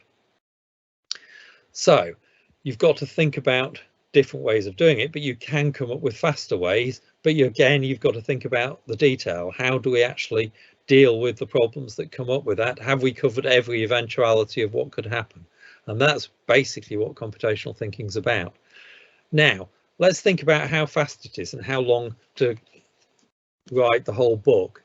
So let's simplify that problem and think instead about, what about one letter? How long does it take to communicate one letter in this method? Well, we're going A, B, C, D, E. So we can think about what's the best case. If the whole book were written of A's, then that would actually be the best case, because to communicate an A, how many questions do we need to ask? How many letters do the helper need to say? Just one. They say, is it A? And you write it down. One question and one letter said, and you've got that letter. So if the whole book was just ah all the way through, then you could multiply the number of letters in the books by 1, and that's how long it would take if it was all A's. Of course, it's not going to be, but that's the best it could possibly be. It will definitely not be faster than that to communicate the book. So we can then think about, okay, so what's the worst case it could be? Well, the worst case would be the letter Z. So how long does it take if we just do Z? To communicate Z, we've got to ask all 26 letters, and when we get to the 26th, they will then blink, and 26 questions, and we've got there. So the worst case is 26. So now if we think about the whole book, multiply the number of letters in this whole book by 26, that's the worst it could possibly be in number of questions asked. And if we know it, say, takes 1 second to ask each question because they're going nice and slowly, then that actually gives us how long it would take. And we've got an estimate basically of the worst case it would take to communicate the whole book. But we can actually do better than that, because we can actually think about averages. For every A communicated, probably on average there's a Z. For every B, on average there's a Y, and so on. And they kind of balance each other out, not exactly, but over the whole book and the whole alphabet, roughly for every letter in the first half of the alphabet, you'll have been trying to communicate a letter in the second half of the alphabet. So we can take that and say, well, actually, on average, it's about 13, it's halfway. So 13 questions on average would basically be what it takes. And if we multiply that by the whole book, that will be a pretty good estimate for how long it would take to write the whole book. And then multiply that by seconds, and that tells us how much time it takes as well. So what we've done there is used a little bit of logical thinking and maths, and we've basically improved things for Jean-Dominique Bauby. Now, he came up with a slightly better algorithm. He came up with the idea because he was actually a really successful person before he had locked-in syndrome. He was the French editor-in-chief of Elle magazine, a glossy magazine for women that you probably have seen the English version of it. So he knew a lot about language, and he realized that actually some letters are more common than others. So instead of asking A, B, C, he realized you should line up the letters in the order of how common they are, ask all the Q's and the Z's and the X's last, because they don't come up very often. So get them right to the end of your list. And so he knew what the order of the alphabet was, or you can look it up, you can do experiments to find this out. And actually, it turns out in English, the most common letter is E. So you should ask E first. And then what else is common? S is common, A is common. So you should ask those first. So actually, a better order of asking things is probably something like E, S, T, A, R. And you can look up which are the most common letters. He was actually French. So actually, it depends on the language. In French, the order of the letters is then slightly different. But actually, that doesn't make things that much better. It is quite a bit better, but not massively better. The worst case is still the same. The worst case is you've got to go all the way to the end of the alphabet. So maybe on average, instead of 13 questions, you could perhaps do it in 10 questions, because more often you're in the first half of the alphabet than the second. But that's an improved algorithm. And so now what we're thinking about is not just the instructions for the algorithm, but can we work out how efficient it is, how fast it actually is, and we can put numbers on that, and then we can compare to algorithms and sort of say, well, this one is faster than that one. So the algorithm is just the instructions, and you can come up with different instructions that do exactly the same thing, 2 different algorithms, and then you've got to choose between them, and this helps us choose between them. And that's basically the interesting thing, because even with this improved algorithm that he describes in the book that he came up with, it's still only a little bit faster. And actually, any computer scientist knows you can do it far faster than that at all. So we came up with 13 questions on average. His way improves that a bit to 10 questions on average for every letter. At worst, his way still takes 26. So we'll come back to this, but any computer scientist knows that's far worse. There's a far better way than that you can do that only takes 5 questions. You don't need more than 5 questions to solve this problem. But let's just review what we've thought about computational thinking and what's been going on there. So we've actually been doing something called abstraction. Abstraction is where you ignore detail to make a problem easier to think about. And we did that when we were trying to work out how fast it was. I said, let's not think about the time, let's just think about how many questions we asked. And instead of thinking about the whole book, let's think about one letter. So we've narrowed it down and thrown away worrying about the time, and we can work that out later, but let's get an estimate based on the number of questions. And so we're throwing away detail of time and just thinking about something that's a proxy for that allows us to solve the problem without worrying about the exact time it takes. We've been doing logical thinking, reasoning about how long it takes, and also reasoning about what could go wrong and how we can solve that. Will our solutions fix the problem we've come up with? We're also doing something called generalization, making connections and reusing algorithms from other places. So when I suggested, oh, hang on, this is exactly the same as predictive texting and communicating when we're trying to text. So we could take that solution of predictive texting and use it here, as long as we think about the detail. And that's an important thing that algorithmic thinking is about. It's always about thinking about the detail. You've got to focus on the detail. You've got to think about every possibility and make sure every possibility is covered. But if you've solved a problem already, then you can bring that in and know that up to a point it's going to work, and that saves you having to do a lot of the thinking that you might have done. We're also doing decomposition. We thought about the parts separately. Let's think about communicating individual letters. Let's then separately think about how do we do something to deal with undo, to undo when the person blinked when they didn't mean to, and separately thinking about, okay, now how can we communicate digits or punctuation characters and spaces and so on. And so what we're doing is breaking a big problem, a difficult problem, into smaller problems, and then trying to solve each problem separately before we bring the solutions back together. And we're doing that actually when we said, let's think about one letter. And then once we've worked out the solution to one letter, we can then think about how do we work out the solution for the whole book when working out how slow it is.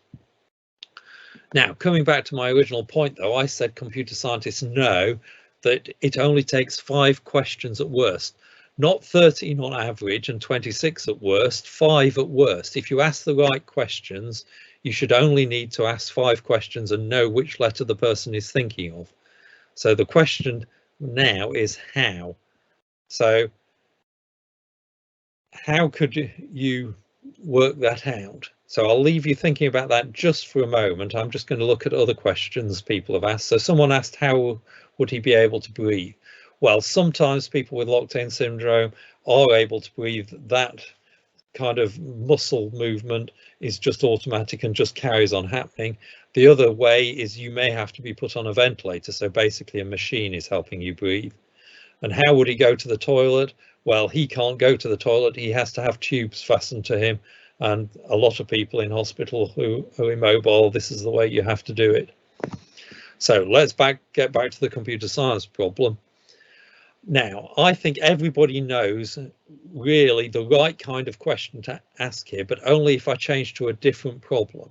So if we switch to something completely different, I think you will instinctively know the right sort of questions to ask, or at least roughly the right sort of questions to ask. And so we're going to switch to playing a game, and this is a game about questions, 20 questions. So I think of a famous person and you have to guess who I'm thinking of by asking questions, but I will only answer yes or no. So how do you answer? How do you come up with questions? That's for you. What I want you to think about is what makes good questions and what makes bad questions. So which are the best questions to ask? But I want to actually play this game. So I am thinking of a famous person now, and you've got to work out who they are. So shout out questions in your classroom. The teachers who are in control of the chat Q&A can then post the questions in the Q&A, and I will answer the questions that are posted with yes or no answers. You've got to work out who I'm thinking of. So go ahead.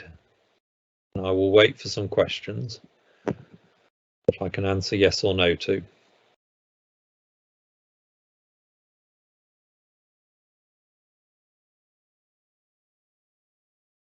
Remember, we're really interested in what makes a good question. So when people do ask questions, think to yourself, is there a better version of that?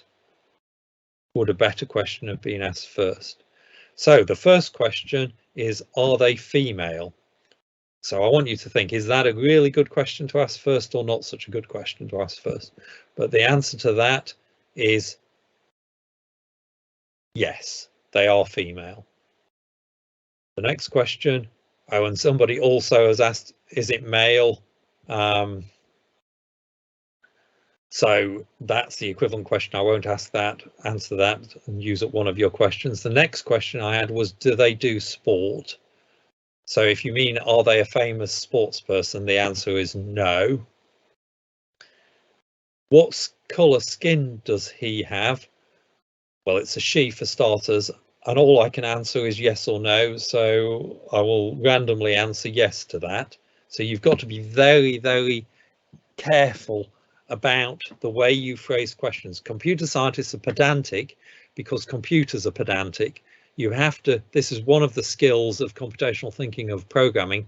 You've got to be able to phrase the way you say things and write your instructions very, very precisely. So you might want to ask that question in a different way. Are they American? No. Is the person dead? No. Do they have brown hair? I've actually got to think about that. Yes. Do they perform on stage? No, in the sense they're not an actor, if that's what you mean. And again, think about, are these the best way to ask these questions? Are there better questions to have asked first? But you've used up, I've not been counting, but maybe 8, 9, 10 of your questions. So any more questions? So is it the Queen? So now somebody's asked a very specific single person. Is it the Queen? No. Are they known for a famous TV show? No. Are they of black skin? No.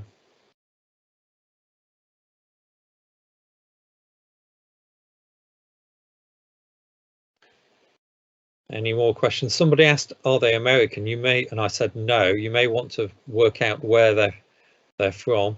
Is she a politician?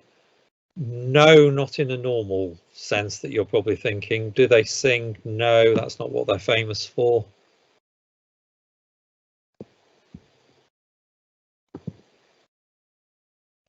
Has she won an award? She's won quite a few awards and nominated for the biggest award in her field, I will say as well, giving you a little bit of extra information. She's been nominated for a really big award 3 times, but not won it yet. Are they over 50? That's a really interesting question. Why over 50? Why pick 50 rather than are they over 10, for example? Is there some logic behind asking that? Are they over 50? No. Are they foreign? Yes. If you mean, are they not British? Does she speak English? Yes. Is she an actress? No. You may want to try and narrow down the age and narrow down where she's from. And somebody's asked, is it Greta Thunberg? So yes, well done. So yes, it was Greta Thunberg. So there. The interesting thing there is what kind of question you ask. So eventually somebody asked, is it the Queen, but not for quite a long time. And eventually somebody asked, is it Greta Thunberg? So that was after you learnt a lot about her.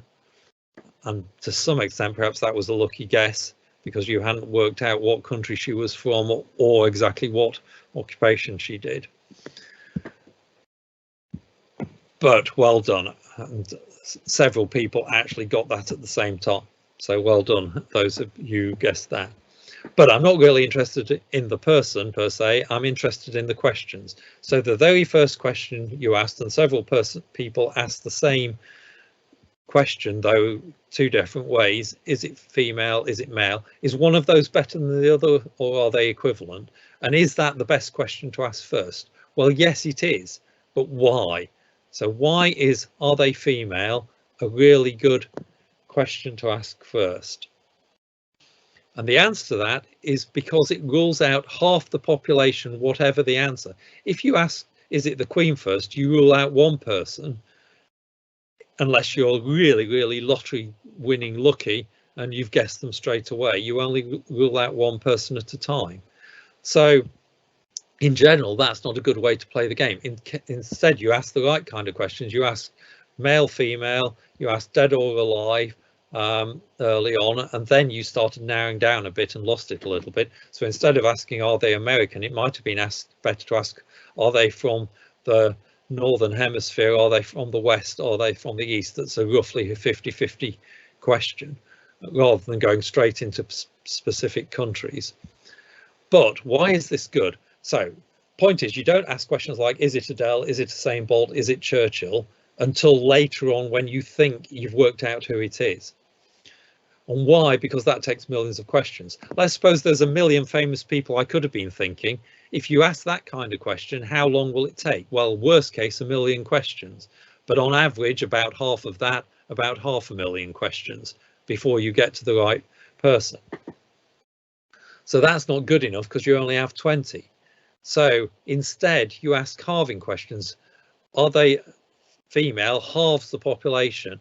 If you ask, are they live in the or from the Western half of the world, then perhaps that's about half of the population of the world. So that's a halving question. And if you can keep asking halving questions, you get to the answer really quickly. So for example, let's suppose there were 1 million people, and you can always ask a question that halves the number of people that are left. How many questions does it take? Well, on one question, we've halved the population and there's only 500,000 left. 2 questions, there's 250,000, 250,000 people left. 125,000 people left. I'll simplify, it's about 64,000 people left. It's a bit better than that, actually. 32,000 people left, 16,000, 8,000, 4,000, 2,000. There's 1,000 people only left that it could be after 10 questions, if you've asked halving questions every time. Keep going, 500 people left, 250 people left, 125 people left, about 64 people left, 32 people left, 16 people left, 8 people left, 4 people left, 2 people left, and on your last question, there's only 1 person it could be out of those 1 million people. So instead of taking 500,000 questions, you can get there in only 20 questions, if you ask halving questions every time. So now if we think about our original problem, we were trying to communicate one of 26 letters that a person was thinking about, not one of 1 million people, and yet we took 13 questions to do that. And we've just said that you can communicate one of 1 million people if you ask the right 20 questions. So why does it take so much longer? Because we're using a bad algorithm. We're using a really slow algorithm of, is it A, is it B, is it C? That's the equivalent of asking, is it Adele, is it Usain Bolt, is it Churchill? Going through them one at a time. So can we do this halving trick with letters of the alphabet? Well, yes. All we have to do is basically go to work out where half of the alphabet is and ask, does it come before N in the alphabet? Or after that, if it was yes, does it come before F? If they said no, does it come before T? And gradually with each question, we narrow it down. And after 5 questions, we've got to 1 letter of the alphabet. And actually, when somebody earlier on said hold up cards, that's roughly what this would be doing. If on the first card you put the letters A to M, and on another card you had then A up to F, well, actually A to E, and on another card you had F to, what would it be, F up to K or so. So you could put halves, the repeated halves on cards, and you would be in exactly this algorithm essentially, though you'd have to spend all your time looking for the right card. Whereas here I've done it on a special data structure called a decision tree, and that allows you to work your way to the answer really quickly. So using this, you can get to the answer in only 5 questions. So that's not on average 5 questions, that's at worst 5 to get to any letter of the alphabet. And actually you've got a few left spare that you could use for spaces or punctuation as well. So go back to this book. Instead of having to communicate this book by asking 13 questions, 13 letters of the alphabet for each letter you want to communicate and multiplying the whole book by 13, if we'd use this method, you'd only ask 5 questions and you're multiplying the whole book by 5 to work out how long it would take. It's massively faster, and still faster than Jean-Dominique Bauby's way of reordering letters of the alphabet. So we've come up with a better way of doing it. And we've been doing computational thinking again, because what we just did is that idea of generalization, of transferring results from elsewhere. We realized that 20 questions is exactly the same problem, working out what somebody's thinking by asking yes, no questions, blink, no blink questions. And that leads us to be able to take that solution we already have and use it adapted to our new situation. We're also doing decomposition, breaking the problem down into a smaller problem. Each question breaks the problem into one that's half the size, in the sense that there are half the people left or half the letters left. And that's something we call divide and conquer. So again, we're using this idea of breaking a problem into a smaller problem. Here a smaller but exactly the same problem that's just easier to solve, until eventually we get to the point where you can start guessing, is it the Queen or is it Greta Thunberg? So the point about this is you don't rush in and start coming up with a solution and programming it and turning it into technology, perhaps having a computer vision that detects the blinks as its voice system reads out ABC. Whether it's a helper or a computer that you're trying to communicate with, you've got to think through the algorithm first. And if you come up with a slow algorithm like ABC instead of a halving one, then you'll be doing lots more work. Of course, once you have thought through the algorithms and different ways to do it, you can then start using really high-tech technology. So this is actually from about 25 years ago now. Professor Kevin Warwick of Reading University became the first cyborg. He had a chip implanted in his arm that meant by moving his arm he could control a robot arm over the internet. So when he was in New York, he managed to pick up an egg in London by controlling a robotic arm. And he's interested in using this sort of system to help disabled people. But you could use the same sort of system to basically think yes or no answers and be able to have a computer pick those yes no thoughts up just by the signals that sort of go along your nerves, even though you're not able to move the arm. Just thinking of moving your arm is something that computer with brain cap kind of things could pick up, and leads to you being able to come up with high-tech solutions.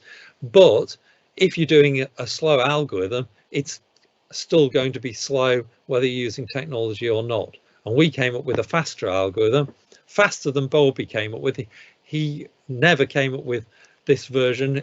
The best he came up with was ordering letters of the alphabet. So does everybody agree we would have improved things for Bowlby? His life would have been so much better, not just writing the book, communicating about everything, talking to friends and family when they came to visit, talking to nurses and doctors, any communication with anybody you wanted to do, he had to use this method. And our new method only takes 5 questions at a time to get to each letter, whereas his probably at best was, well, on average was about 10 questions with his improved algorithm. So hopefully everybody thinks if only he'd have known some computational thinking, some computer science, he could have come up with a better solution. But there's a warning I want to give about this. We may have made it worse because we may have been counting the wrong thing. What if blinking was hard for him to do?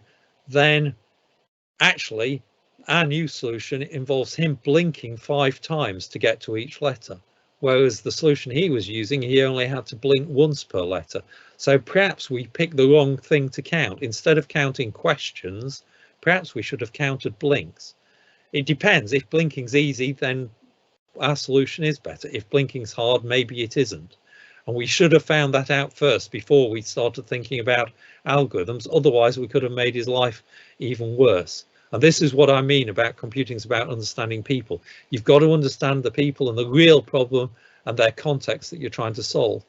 The other thing is communication's about more than just communicating letters. We communicate in lots more than speech. So here's a little video of a robot one of our students made.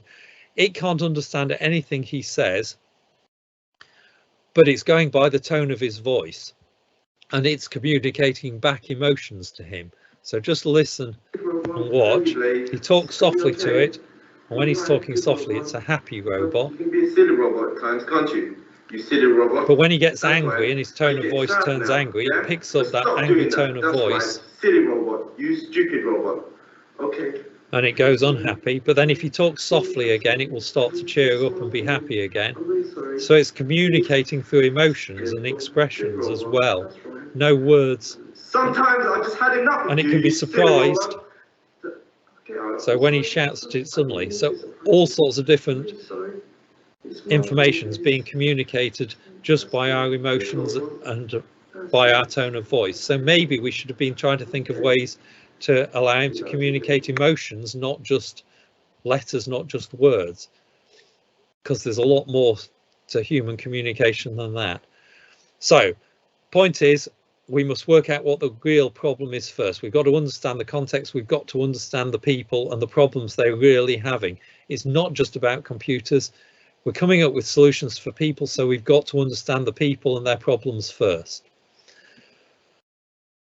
This was also about computational thinking. So the skills you learn as a computer scientist, as you're learning to program, you gain more general skills. This idea of algorithmic thinking, coming up with instructions that are precise, cover all the possibilities, the situations that could happen. Abstraction, solving problems by hiding detail, making it easier to solve them by thinking of simpler versions.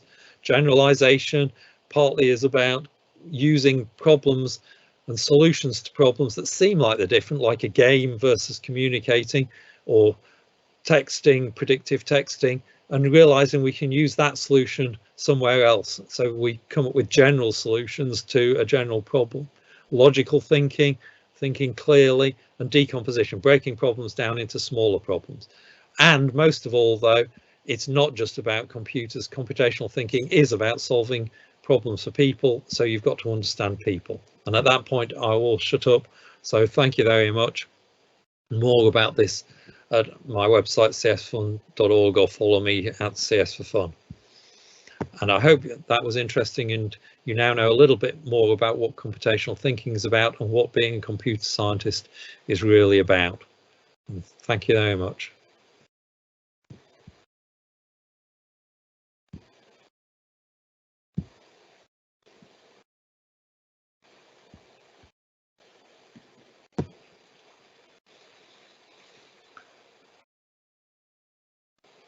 So if there are questions now, I'm happy to answer questions if anybody's still staying, if you don't have to rush off to the next classroom. I believe in the timetable I was given there is a bit of a break now, but I'm not sure. But hopefully the teachers in your classrooms know what to do, but I will be staying here, so if anybody wants to ask more questions, please post them on the Q&A.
So what would happen if you couldn't blink or move at all, someone has asked.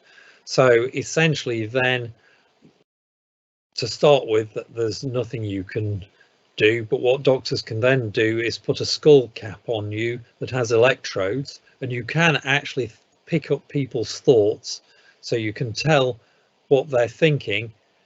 And so the simple versions of this that people have been doing for a decade or more is, if you ask somebody to think a happy thought versus a sad thought, with happy thought meaning yes and sad thought meaning no, then you can tell the different brain scans that come up on from the electrodes can pick up the different brain signals.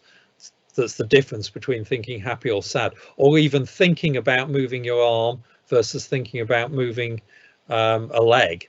So your left arm versus your right leg sort of fires different signals in your brain. Even if you can't move them, just thinking about move them gives very different signals, and you can say one of those means yes and one means no, and so then you're able to do the same kind of thing, that you can then kind of put up yes and no's for blink or no blink. And actually now they're starting to get more sophisticated systems that can start to understand even more than just two different things, and so we're getting to be able to actually get quite close to reading people's thoughts if they think in particular ways.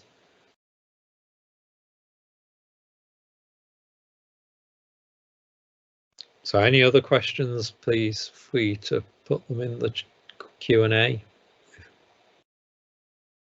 I can't see you, so I have no idea whether there's anybody out there still. Thank you, Professor Paul. I think there are people definitely still out here, but I think we might have run out of questions and run out of time for now. But thank you so much for a fascinating talk on searching for speech and just thinking about how computers think and how we're able to do so too. Thank you so much. Guys, everyone in the classrooms now, you're off for break now for 15-20 minutes, and you are back for your next session at 11:20. And you will be in the hall for Enigma code breaking. Thanks again to Professor Paul Curzon. Thanks very much. Thank you.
Hello again, Paul. You okay? Fine, yeah. Lovely. I think everyone, I don't know if I'm live and could be heard in the rooms, possibly, but everyone's logging on now. They are logging on. Sorry? They are logging on. Okay, but I've just seen two teachers legging it to there, so they should be there any second, okay? I can see that they're now logging on, running from their coffee break times. So this session, Paul, to complete at 12:20, if that's okay. Yep, that's fine. That's all right. And then, yeah, that'll be wonderful. And thank you once again for joining us this morning. We're absolutely delighted that you're here with us. Okay, I'm delighted to do it. Okay, I'm just going to run to the classrooms and see who's not logged on yet and see where we are, and then we can get cracking.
think Ben is just logging in, John, so I think we can. The Enigma code, yes. Who's heard of the Enigma code? Do you want to put your camera on, Stu?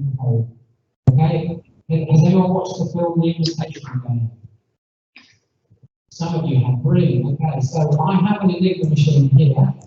This is a real Enigma machine. Okay, guys, so welcome to our third session this morning in Computing and Code-Breaking, and I'm delighted to welcome here Professor Paul Curzon, who is our Professor of Computer Science in the department at Queen Mary University, London.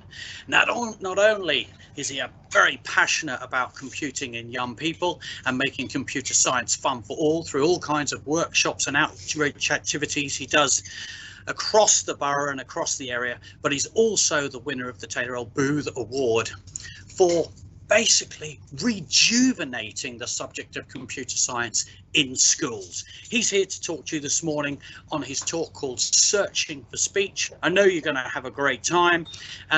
Professor Paul, thank you so much for joining us. Over to you. Good morning. Okay, thank you. Yes, so what this talk is really about is computational thinking, which is core kind of set of skills that underpin computer science and computing. So it's really the kind of skills that you learn as you learn to program that are the more generally useful skills and that are about a particular way of thinking about solving problems and doing things. So the searching to speak, hopefully that will become a little bit more obvious what that's about as we go along. So what is computational thinking? Well, I'll give a brief overview now, but then hopefully I will use an example that we'll work on as we go through to give you a better idea. But ultimately, computer science is about computation. People think it's about machines and gadgets, but it's not. It's actually about computation, and that's what computers do.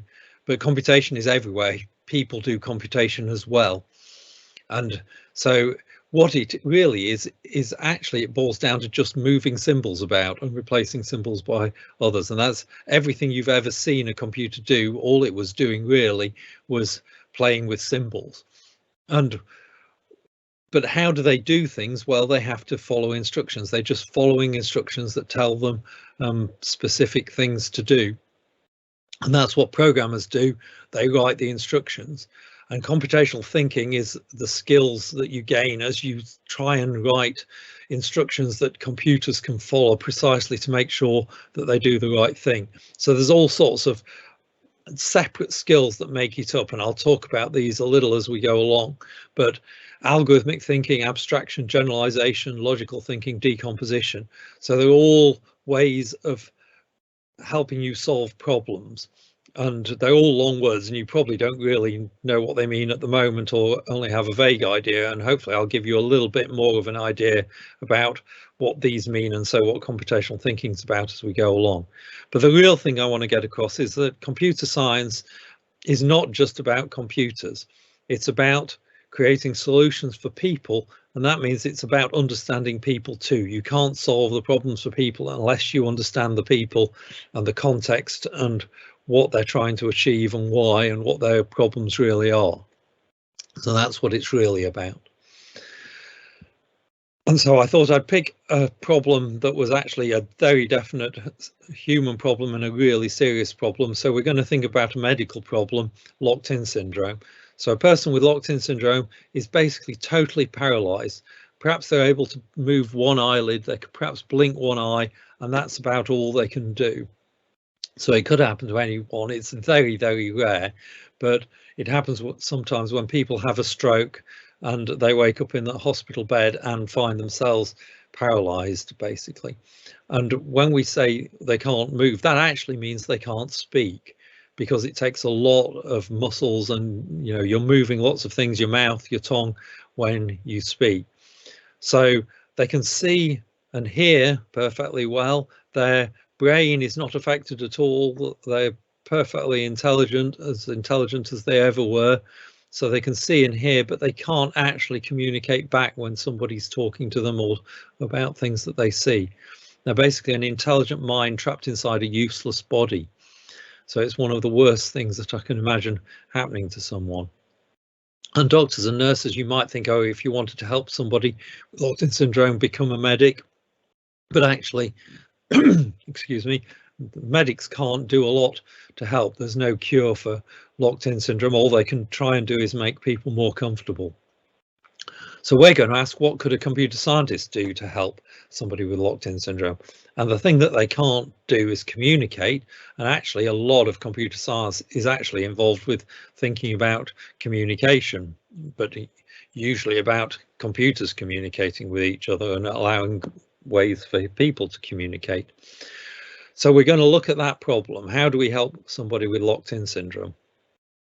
Now, you might sort of think, well, you won't be able to communicate very much, but could you write a book if you had locked-in syndrome? Well, Jean-Dominique Bauby did, and actually I've got a copy of his book here. It's a perfectly normal book. He had locked-in syndrome, and this book is basically his autobiography. He described his life from the moment he woke up with locked-in syndrome, and that's what the book's about. And it's an absolutely wonderful book, so worth reading, just because of what comes across as his absolute love for life. So what we're interested in is, how did he actually do it? So he didn't actually have any technology at all. So we're not looking for technology solutions at this point. We'll talk about technology later. But what he did have was a helper. He had a person who sat in the room, the corner of the room, that wrote down what he wanted to go in the book. So the question really is, how on earth did he communicate with that helper? And actually, it's the same way he had to communicate with friends and family and the doctors and nurses, anybody who came to visit him. He only had one way to communicate, basically. But it was good enough that he could write a book. So that's what I want you to think about. How would you actually do this? What solution could you come up to solve this problem of helping somebody with locked-in syndrome communicate? All he could do was blink one eyelid. Okay, so if you've got any ideas, you can shout them out. I can't hear, but if the teachers in the classrooms have got access to the Q&A, then they can type in any suggestions you have into the Q&A, please, so that I can see the suggestions that people come up with. But I'll tell you in a moment how he did it. Just think about, how would you solve this problem? How would you allow somebody to communicate with only the ability to blink? So I'll let you think about that for a moment. Do type into the Q&A any thoughts people have come up with.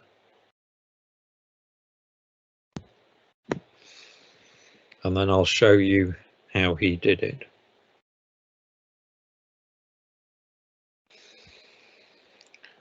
So while you're thinking about it, we'll see any of the ideas that you've come up with if they're posted in a moment. But what did he do? Well, the thing to realise, often people sort of think about only the things he can do with blinking. What you need is to come up with some kind of code. He can blink, and so you need a code made out of blinks that allows you to communicate letters. But the helper can do things as well. So you've got to think about, what could the helper do to make this work? So the system that they came up with, Jean-Dominique Bauby and his doctor, probably originally his doctor, they came up with the idea that the person who's there in the room with him can speak through the alphabet. They can speak and he can hear, so they can say A, B, C, and then he blinks when he gets to the right letter. Somebody's just put in a suggestion, Morse code blinking. So yes, Morse code is a kind of code that you could use. It uses dots and dashes, so you could have short blinks and long blinks, and that probably is something you could be made to work. The only problem with that is that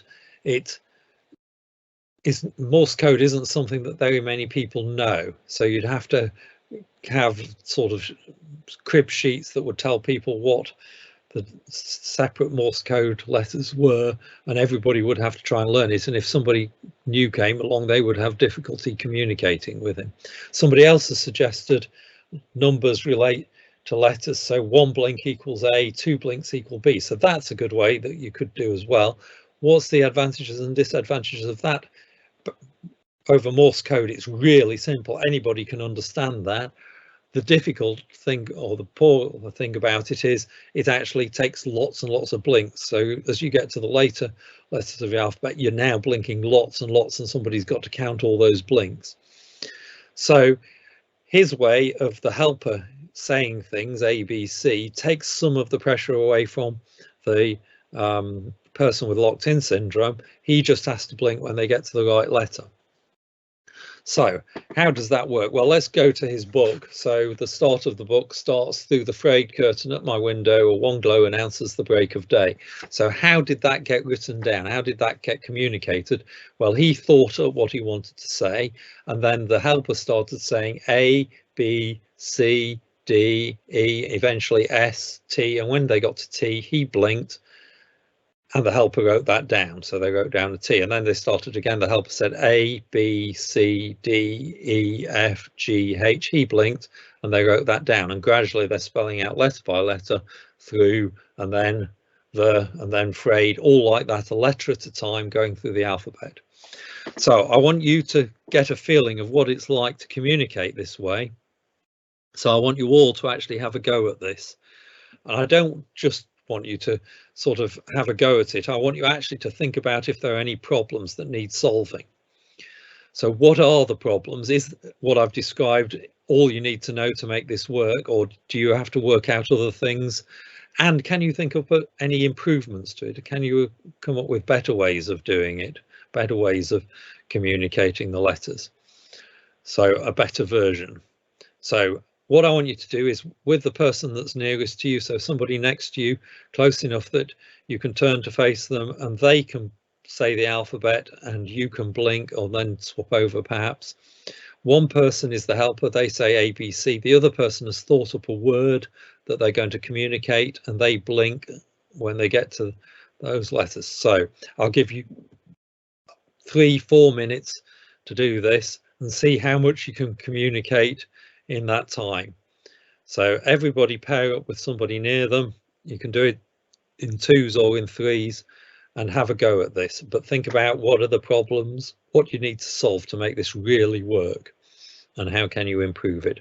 So I'll shut up just for a few minutes. If you've got questions, post them on chat in the Q&A, and I'll answer them as we go, but otherwise I'll be quiet while you have a go at this.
If you are coming with problems, tell them to the teacher in the room and they can post them on the Q&A.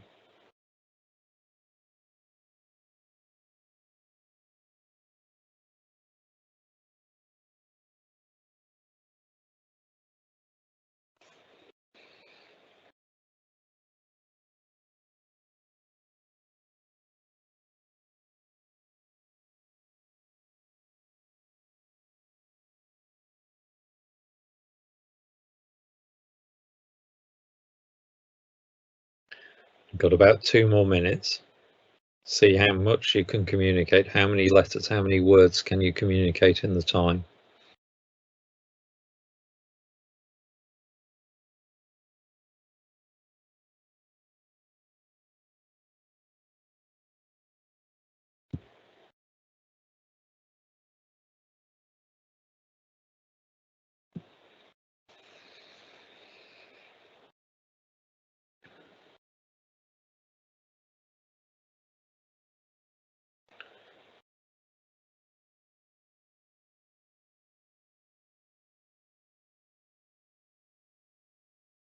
And I'll give you a minute more.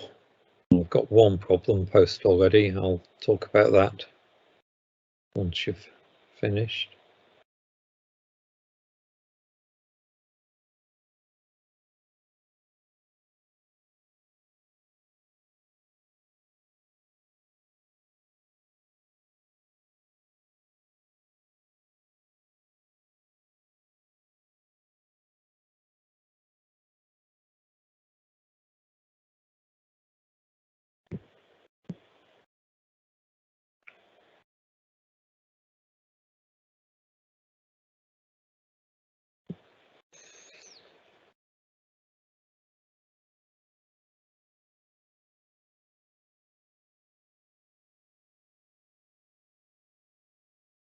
Okay, time's nearly up, so about to finish.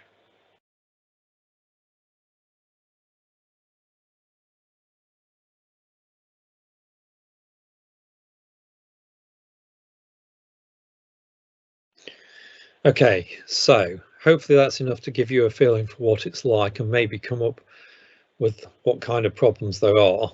So we've already had one problem. Also, now start to think, could you improve the method? What would you do differently to make it work better? Could you make it faster, for example? But the problem one person's posted now is there's a problem that you actually blink when you have to blink, but not when it's the letter that you want. You know, we blink to clear our eyes. You know, we naturally blink all the time. It's quite hard to not blink for a long period. So if all the person can do is blink, then you've got to use blink somehow. But can you come up with a way to improve that? Well, one way might be that instead of keeping your eyes open and then shutting them, you keep your eyes shut and then you open them when they get to the letter that you want. Maybe that would work better. And that's, again, that, you know, you're really having to think about the person, which is easier for the person now.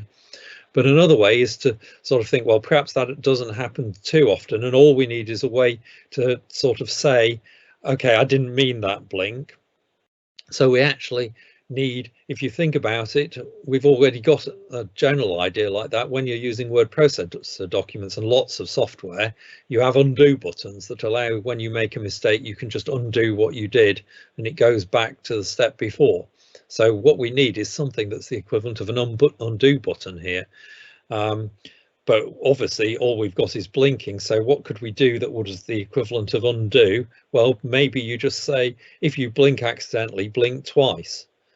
And then 2 blinks sort of cancels out the first blink and just means undo, ignore the letter that you just wrote down and now carry on. So we thought that up and we've now solved it. But the important thing to realize here is we've got to have thought that up in advance. You can't start doing this and communicating and then suddenly find that it's going wrong, because he can only blink to communicate with you.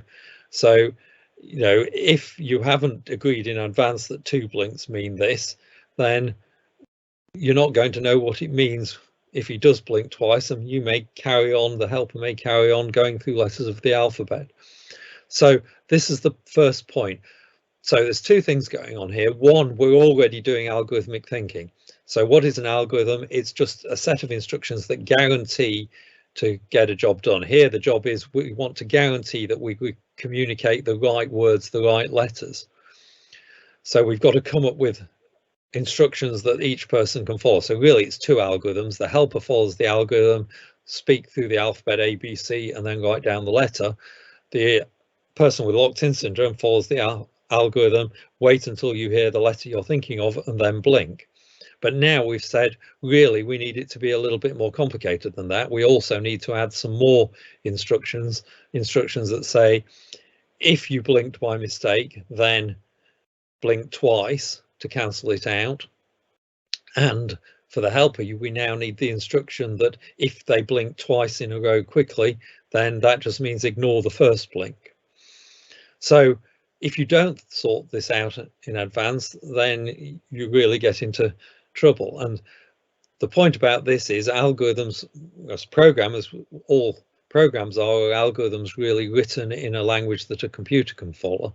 But the same thing applies. Computers can't work things out as they go along. They just follow the instructions. So if you didn't think of a situation that crops up like this, where somebody blinks when they didn't mean to, and you didn't give the computer instructions for that situation, it will just do the wrong thing. So when computers crash, essentially what's happening is you found a situation that the programmer didn't think of, or they got it wrong and they didn't come up with a solution that worked for it. And that's the first thing about algorithmic thinking. You've got to come up with all possibilities. You've got to cover every situation that could happen and give instructions about what to do in that situation. So anything else? So let's look. So how do you work out spaces? Yes, so that's a good point. I only talked about letters, but there are spaces, there's punctuation that you might want to communicate, or even digits. So numbers 1, 2, 3 and so on, you could spell those out. You could spell out the word space, but it would be a lot easier to have thought about this in advance and actually have a special way. So you could, at the end of the alphabet, start reading through space, comma, full stop and so on. Or maybe we can think of a better way, and actually we can go to think about on your mobile phone. Actually, when you want to switch to emoticons or something, then you can switch to a whole separate screen of things to choose, characters to choose, and this is called having separate character sets. So we could kind of do the same thing here. The first question wouldn't be, is it A? Perhaps we could add first, is it a letter? And they could blink for that, or is it a punctuation mark, and they could blink for that, and then you go through a different list, and then you wouldn't have quite such long lists. And that's basically the same as we're using when we switch from one set of characters to another on a computer or a mobile phone. So each of those problems we've got to sort of think through separately, but we can solve them kind of separately. We can just then think up a solution to that and then add it to our instructions. There are other things we can think about though. Can we actually make it faster? So one of the things that is a problem with this is it's very, very slow. So can we come up with a way of making it faster? Well, he talks in the book of 2 ways that people came up with to make it faster for him. The first one was, he was a very successful person before he ended up in the hospital bed. He was the French editor-in-chief of Elle magazine, so a glossy magazine that you find in newsagents, so the French version of that. So he knew a lot about language, and he realized that it was a bit silly asking about uncommon letters early on. So why was he asking about C and D and J really early on when they're not very common? So why not leave them till the end? And certainly you want Q and X and Z to be left right till the very end, because it's very rare that they appear. So what he did is he got people to write out a list of letters of the alphabet in order of how common they are. So in particular, E is the most common letter in the English language. So if you kind of count up all the letters in a book, you'll find that E comes up most often. And it depends on the language. So he was French, so he needed the order of letters in French, and that turns out to be E, S, A, R, and so on. In English, I think T's up there earlier than it is in French. But you order the letters in that order, and then you will get to the one you want more quickly, more often, because the common ones are at the beginning and you get to them quickly. So he came up with a better way. People who were trying to communicate with him came up with another way, actually, and they came up with the idea based on the way your phone works. Again, something else in your phone. Your phone's about communicating, of course. So when you're texting, one of the things your phone probably does is predictive texting. It tries to guess the word when you've only typed a few letters. So if I was sort of communicating A and then N and then T, you might immediately guess, oh, antelope, and write that down and save me having to go through all the other letters. That's okay, of course, unless you get it wrong. So if you just write down antelope and I was thinking of something completely different, antenatal or something, then you've basically got a problem. So then you've got to have worked out that in advance, that if that happens, what do you do? Do you have some way of saying, no, I ignore that whole word, you know, say the word and then I will blink as to whether it's the right word or not. You've got to have decided that in advance. And in the book, he actually describes how infuriating it was when people started inventing that idea for themselves without agreeing in advance. So they would just write the words down and he had no way of telling them, no, I didn't mean that, because they were so sure they were right. So there are lots of things that you can do to improve things. What I want to think about then is how fast is it? So we've come up with a few problems that we can solve, and we've solved them. So we're doing algorithmic thinking just by solving those problems. And now we want to think, well, can we improve it? How fast is it? Can we make it faster? And if we could put numbers on how fast it was, we'd be able to say whether one way we've come up, one algorithm is better than another. And it's interesting to sort of ask, and how long did it actually take him to write this book? You know, it's over 100 pages, 130 pages. How long did it really take? So we can do that by thinking of a way, well, let's simplify the problem first. Instead of asking about time, let's just ask about how many questions needed to be asked. And instead of thinking about the whole book, let's just think about one letter at a time. So in the best case, he was trying to communicate the letter A. So that only takes one question. So in the best case, if he was trying to communicate just a book and write A over and over again, perhaps he wanted to communicate how much in pain he was, and it was ah for the whole book, you know, then that would be a sort of best case, because each letter we could communicate with one question and multiply now the number of letters in the book by 1, and you've got the best case. In the sense of the quickest case, it could not be communicated. This book could not have been communicated with fewer questions than that. And if we know it only takes, say, 1 second per question per letter that you read, because you're saying them slowly, A, B, to try and give them chance, you know, then you can actually work out the time it took. The best case, it could not have been communicated faster than that. Now that's not very helpful, but now we can do the same thing for the worst case. The worst letter, assuming we're just going A, B, C, would be the letter Z. And how many questions does that take? You've got to go through the whole alphabet. It takes 26 questions. So the worst case is 26 questions, 26 pieces of work to do to communicate one letter. Multiply the number of letters in the book by 26, and that tells you basically how many questions, how many letters the helper had to read out to communicate the whole book. And that's as bad as it could possibly be, assuming we're ignoring spaces and so on. And actually, when you take all that into account, perhaps it gets a little bit worse. But we can do better than that, because actually this is a big book and we can think about the average. So for every A, roughly there's a Z that we were communicating. For every B, there's probably a Y. And so over the whole book, it averages out to somewhere in the middle. So roughly, on average, it will actually have taken about 13 questions, 13 letters being spoken to communicate each letter. So if we take the number of letters in the book and multiply it by 13, that's probably a really accurate, quite an accurate estimate of how many letters the person had to speak, how many questions had to be asked. Is it A, is it B, and so on. Multiply that by a second or half a second, however long you want to give for each letter, and you've got a pretty accurate estimate of the time. And now we can ask, so how does that compare with a different algorithm? So if you put the common letters at the beginning, that improves it, not actually by that much. So the worst case is still the same, the best case is still the same, but the average has been pulled down a little because more often things are in the first half. So actually that probably comes down to about 10 questions per letter communicated. So the main point about this is it's very slow.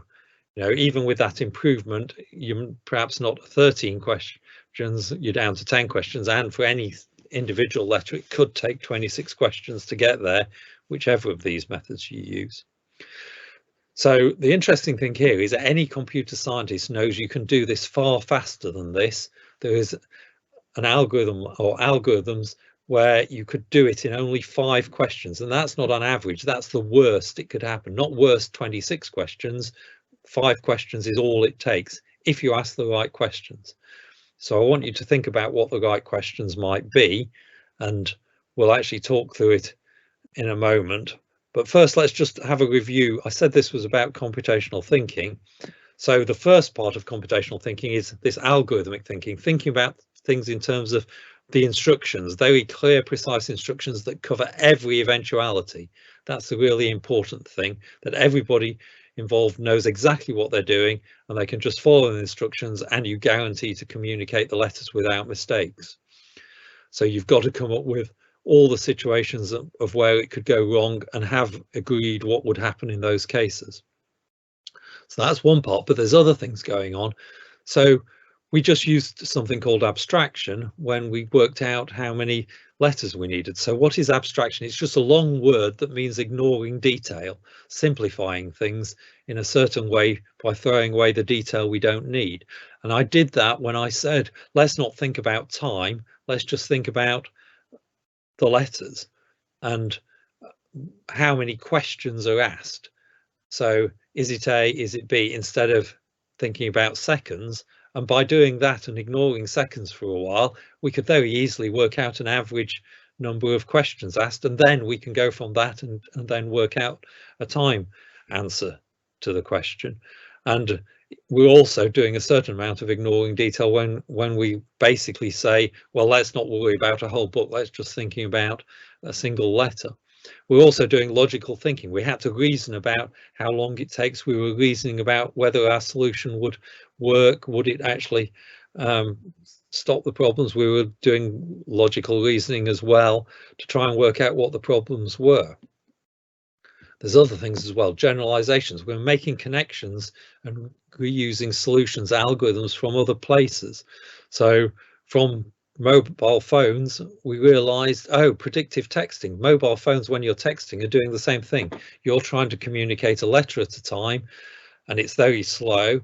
So you come up with this idea of predictive texting to make things a little bit faster. And so we can take that whole solution of predictive texting, guessing what the words are, and the solutions of how you deal with there being a wrong one, and we've managed to adapt it, and it works in this completely different situation of trying to communicate when you have locked-in syndrome. There's also decomposition going on. Decomposition is just the idea of you've got a big hard problem to solve. Let's not solve it all at once. Let's break it into separate parts and solve those separately. So we think about how we communicate a letter first, and then we think about how we deal with undoing mistakes and so on. We also did that. That is more what's going on when we say, let's not think about the whole book and how long that takes. Let's just think about one letter. We're breaking the big problem down into a small problem that's easy to solve, and then we can work out the solution to the whole problem later. Okay, so I said computer scientists can do it better. Any computer scientist knows that you only need 5 questions to solve this problem for each letter. It doesn't take longer than that. And that's not even on average. On average, you can do better than 5 questions, but the worst it should take is 5 questions. So the question now is how. And I think all of you actually instinctively know roughly the right kinds of questions to ask here. But again, I've got to switch to a different problem. With this problem, you may not be able to work it out, but if I switch to a different problem, you'll probably come up with the right idea very quickly. So what is the different problem? Well, it's just playing a game. And the game is 20 questions. That's all about questions, so it's a bit like what we're talking about, but actually it turns out it's very, very similar, but we'll see that in a moment. But I'm basically going to think of a famous person, and you've got to guess who I'm thinking about by asking questions, but I will only answer yes or no to your questions. So what I want you to think about when we do this is what makes a good question, and are the questions being asked good ones or are they bad ones? So what I want you to do is shout out questions, and the teachers in the rooms who can post them in the Q&A can then write them in the Q&A, and then I will answer the questions in the order that they come up. So I am now thinking of a famous person. You've got to try and work out who I'm thinking of. Start asking questions. And remember, I can only say yes or no.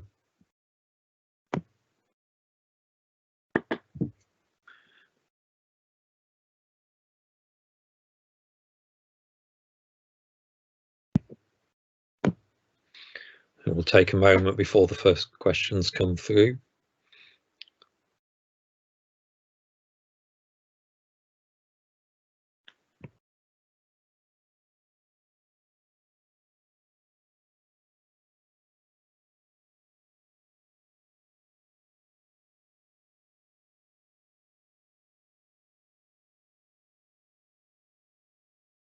So we've got the first question, actually. The first question, is it a man? So what I want you to do is not just play the game, but think for each question, was that a good question or a not so good question at this point? So we've also got, as the second question, is it a female? So is one of those better than the other, or are they equivalent? Was it just as good whichever way round they came up? So I'll answer it as, is it a man, given that came up first? Is it a man? Yes. Okay, next question.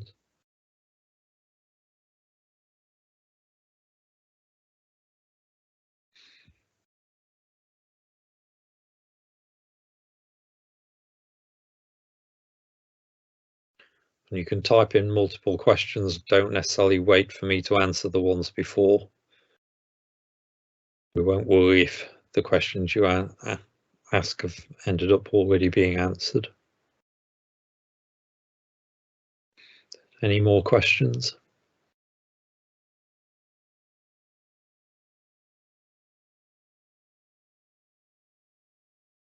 And also, is that the best question that you could have asked first? And why? Why is it good? Why would be asking, is it a female, be the best first question you can ask, if you think it is a good first question? Okay, we've got the next one. Is he a singer? No. So was that a good question? Are there better questions to have asked before that? Was that a good question at this point? So it's a man who is not a singer. Keep going.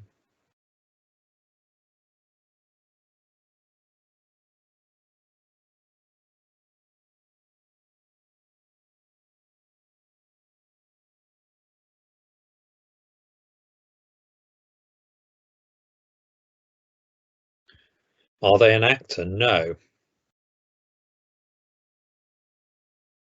Are they alive? Is that a question that it might have been better to ask earlier, perhaps? The answer to are they alive is no. You might want to know where they came from. That might help narrow things down. So what's a good way as the first question to ask to find out where they're from? Or what other questions can you come up with?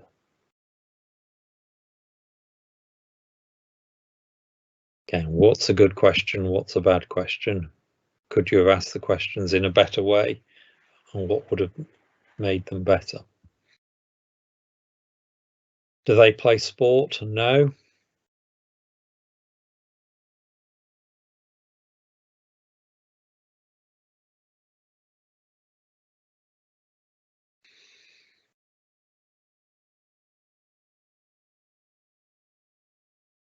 Right, you're up to 5 questions already.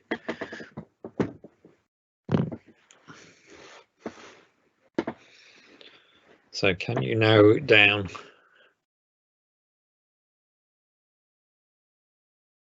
Is he from the UK? No. Now that's one where you might have asked yourself, could I have asked a better question than that might have ruled out more people? So they're not from the UK, but could you have asked a different question that ruled out more people? Were they a writer?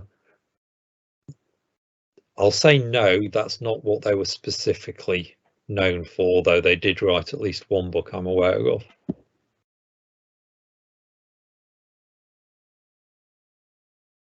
So in terms of what they're famous for, no, they're not famous as being a writer.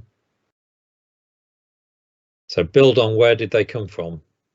You've worked out they're not from the UK. That leaves a lot of the world left. How can you rule out every other country that they're not from as quickly as possible?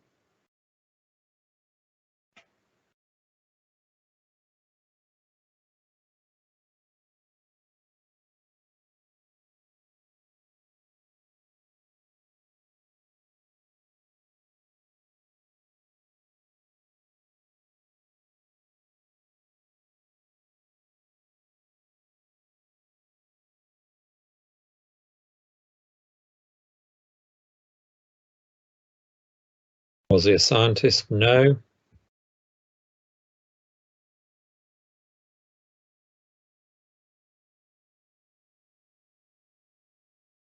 Were they from Europe?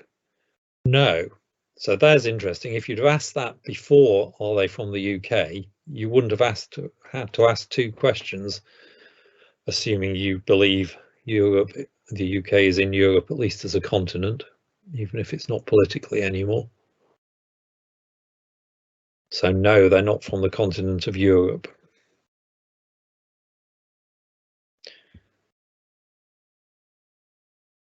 Have I picked someone quite relevant to your interests? Well, yes, to my interests, but you don't know what my interests are.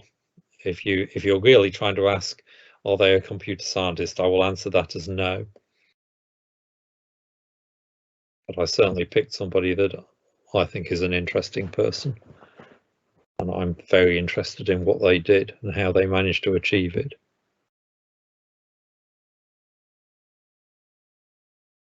As is the case with the two other people in the two other sessions that I used. So anyway, you know they're not from Europe. Where could they be from? How can you narrow that down further? Were they from America? No. We're starting to run out of time, and possibly you're running out of questions as well.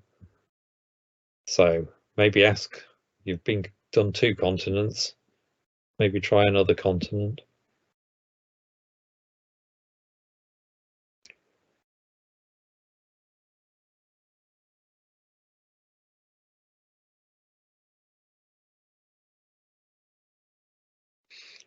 And again, the interesting thing, you've ruled out Europe and America.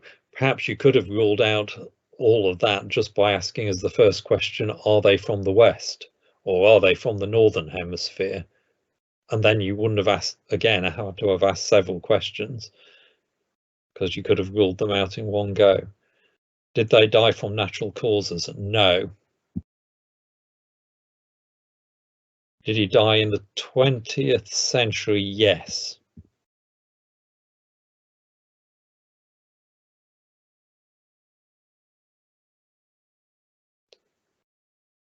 So if they didn't die from natural causes, why do people die from things other than natural causes? Were they from Africa? No. So we're only down to a couple of continents left.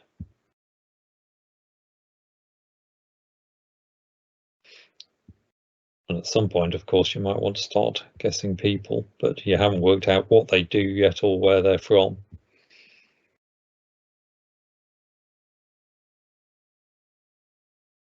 But they're not from Africa, America, or Europe.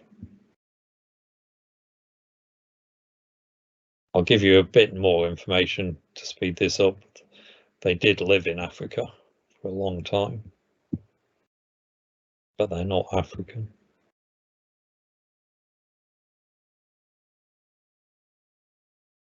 Or have you run out of questions? Do I need to tell you the answer?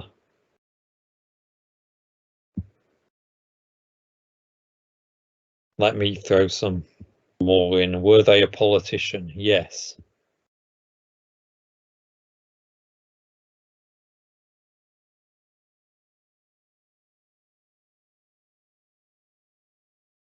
Were they from China? No.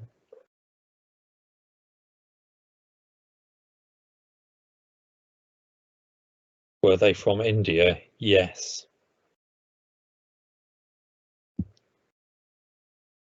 So we're after someone who didn't die of natural causes, died in the 20th century.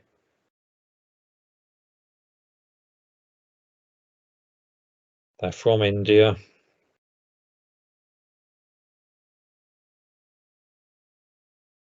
Was he a politician? Yes. So we've got a politician from India who didn't die of natural causes.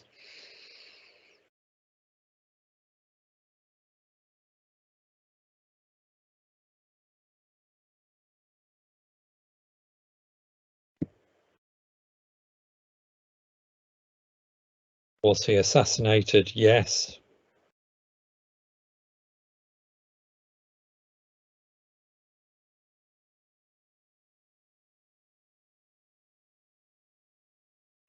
One thing to notice, nobody's actually, in all of these questions you've asked so far, named a name until right now when somebody has just said, is it Gandhi? Well done. Yes, it was Gandhi.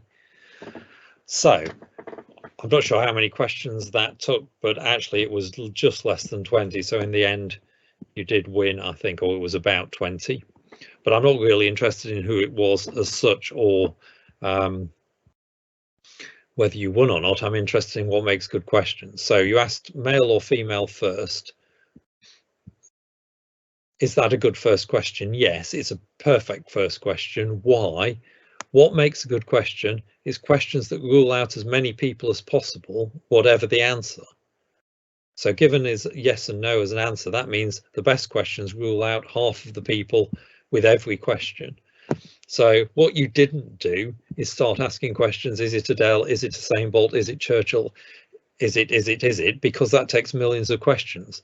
If there are a million famous people I might have been thinking of, then that would have taken you at worst case 1 million questions to get there. And on average, it would take you 500,000 questions. So vast number of questions if you do it that way. But you only had 20. So what is good about male or female? It halves the population, whatever the answer, whether you're right or wrong, you still rule out half of the people. And if you can keep asking halving questions, you get down to the answer really quickly. So let's see how quickly. Let's again suppose there's 1 million people I could be thinking of. After what question, there's only 500,000 left, 500,000. After another question, 250,000 left. After 3 questions, if they're all halving questions that rule out half of the population, so we've gone down to 500,000, 250,000, 125,000 people. Another question about 64,000 people left, 32,000 people left, 16,000 people left, 8,000 people left, 4,000 people left, 2,000 people left, 1,000 people left. If you keep asking questions that halve the number of people that are left, whatever the answer, then after 10 questions, there's only 1,000 left of those million. Keep going. 500 people left, 250 people left, 125 people left, about 64 people left. It's better than that, but 32 people left, 16 people left, 8 people left, 4 people left, 2 people left, and on your 20th question, there's only 1 person it could possibly be, if every question was a perfect halving question like that. So that's what we're looking for, halving questions.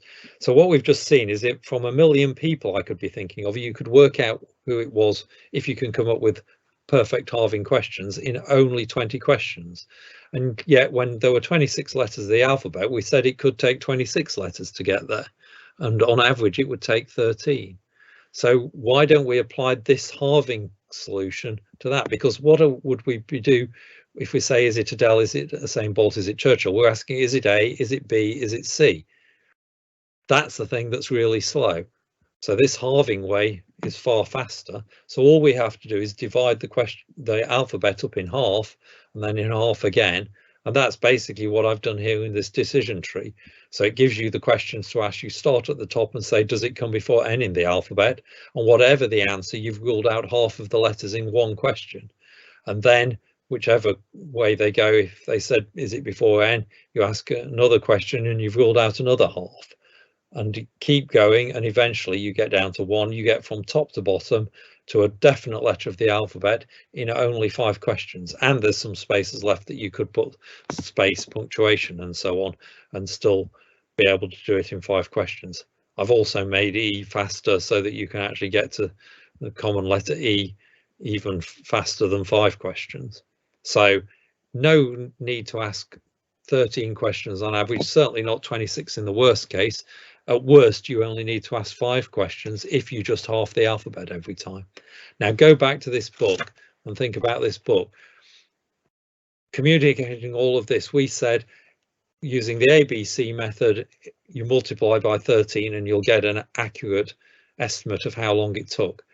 His method, maybe you got down to multiply by 10, and we've just said worst case, it's even better than that. On average, it'll be a bit better, but we can communicate the whole book with only 5 questions per letter. So multiply the book by 5 instead of by 13. That's how much better it is. And so we'll have made things massively better, hopefully. So just about computational thinking again, we were doing more generalization. We transferred a result from elsewhere. A children's game we've been playing probably since, you know, the age of 5 or 6 or something, suddenly gives us a solution to a problem of helping somebody with locked-in syndrome. Massively improves how well the algorithm works or how fast the algorithm can be. We're also doing decomposition again. Remember, that's breaking a problem into a smaller problem. Well, that's what we do when we halve. Each question gives us a new version of the problem that's only half as big as the previous one. And we keep doing that and we get to the answer really quickly. And each time here, we're leaving it the same problem. We've still got lots of people it could be, and we've got to ask a yes, no answer. And we keep doing that. And we're doing something called divide and conquer, and lots of algorithms. That's a good way of coming up with fast algorithms to lots of problems. So more computational thinking going on, but the big lesson here really is don't just dive in and start coming up with the first solution you think of. Think about the algorithms. Think about, can we come up with a better algorithm? Because we've come up with 5 or 6 just in the time we've been talking here. You know, you could blink once for A, blink twice for B, or so on. You can go A, B, C. You could use Morse code. You could do the ordering of the letters of the alphabet. You could do predictive texting in there with it, and now this method of asking questions. And you've got to come up with the algorithm first. Make sure you've got a good algorithm, because if you just dive in programming it, replacing the human by technology, then you will still be doing something slow, because even if it's a computer detecting the blinks, you've still got to go through all the letters of the alphabet if you thought that ABC, and still it will be slow. Once you've worked out the possible algorithms, then you can kind of start the bringing in technology. And this sort of problem, you can do really high-tech stuff. So this is Kevin Warwick of Reading University. So he actually became the world's first cyborg because he implanted a chip in his arm. This is about 25 years ago now, and that allowed him to communicate over the internet. So he could actually control a robotic arm through the internet, but he could also think about moving his fingers and moving a different finger, and would communicate the equivalent of a blink, no blink, yes or no. And so even without being able to move his hand, he was able to send yes or no thoughts to a computer just by thinking about it. So you can come up with high-tech solutions, but think about the algorithms first. So does everybody agree we would have improved things for Bawby? We've turned something that is 10 or 13 questions per letter into only 5 questions per letter. Massive improvement in speed. And hopefully that means his life is a lot better. It's not just writing the book, it's in communicating with doctors, nurses, friends, family is all that much easier if they ask those yes, no questions that halve every time. Now, the trouble is we've got to be a little bit careful here, because actually you don't think about algorithms first, you think about the problem first and understand what the problem is in the context. Did we count the right thing? We based our working out which algorithm was better based on counting questions the helper asked, but the helpers can ask questions easily. What if blinking was hard work for him? Our solution to go through those 5 yes no questions to get to an letter of the alphabet involves him blinking 5 times, whereas his solution, he only had to blink once. So if blinking is easy for him, our solution is probably better. If blinking is hard for him, it's a lot worse. It's 5 times worse because he has to do 5 times as many blinks. So we should have found out first. He doesn't say in the book, so I don't know what the answer is for him.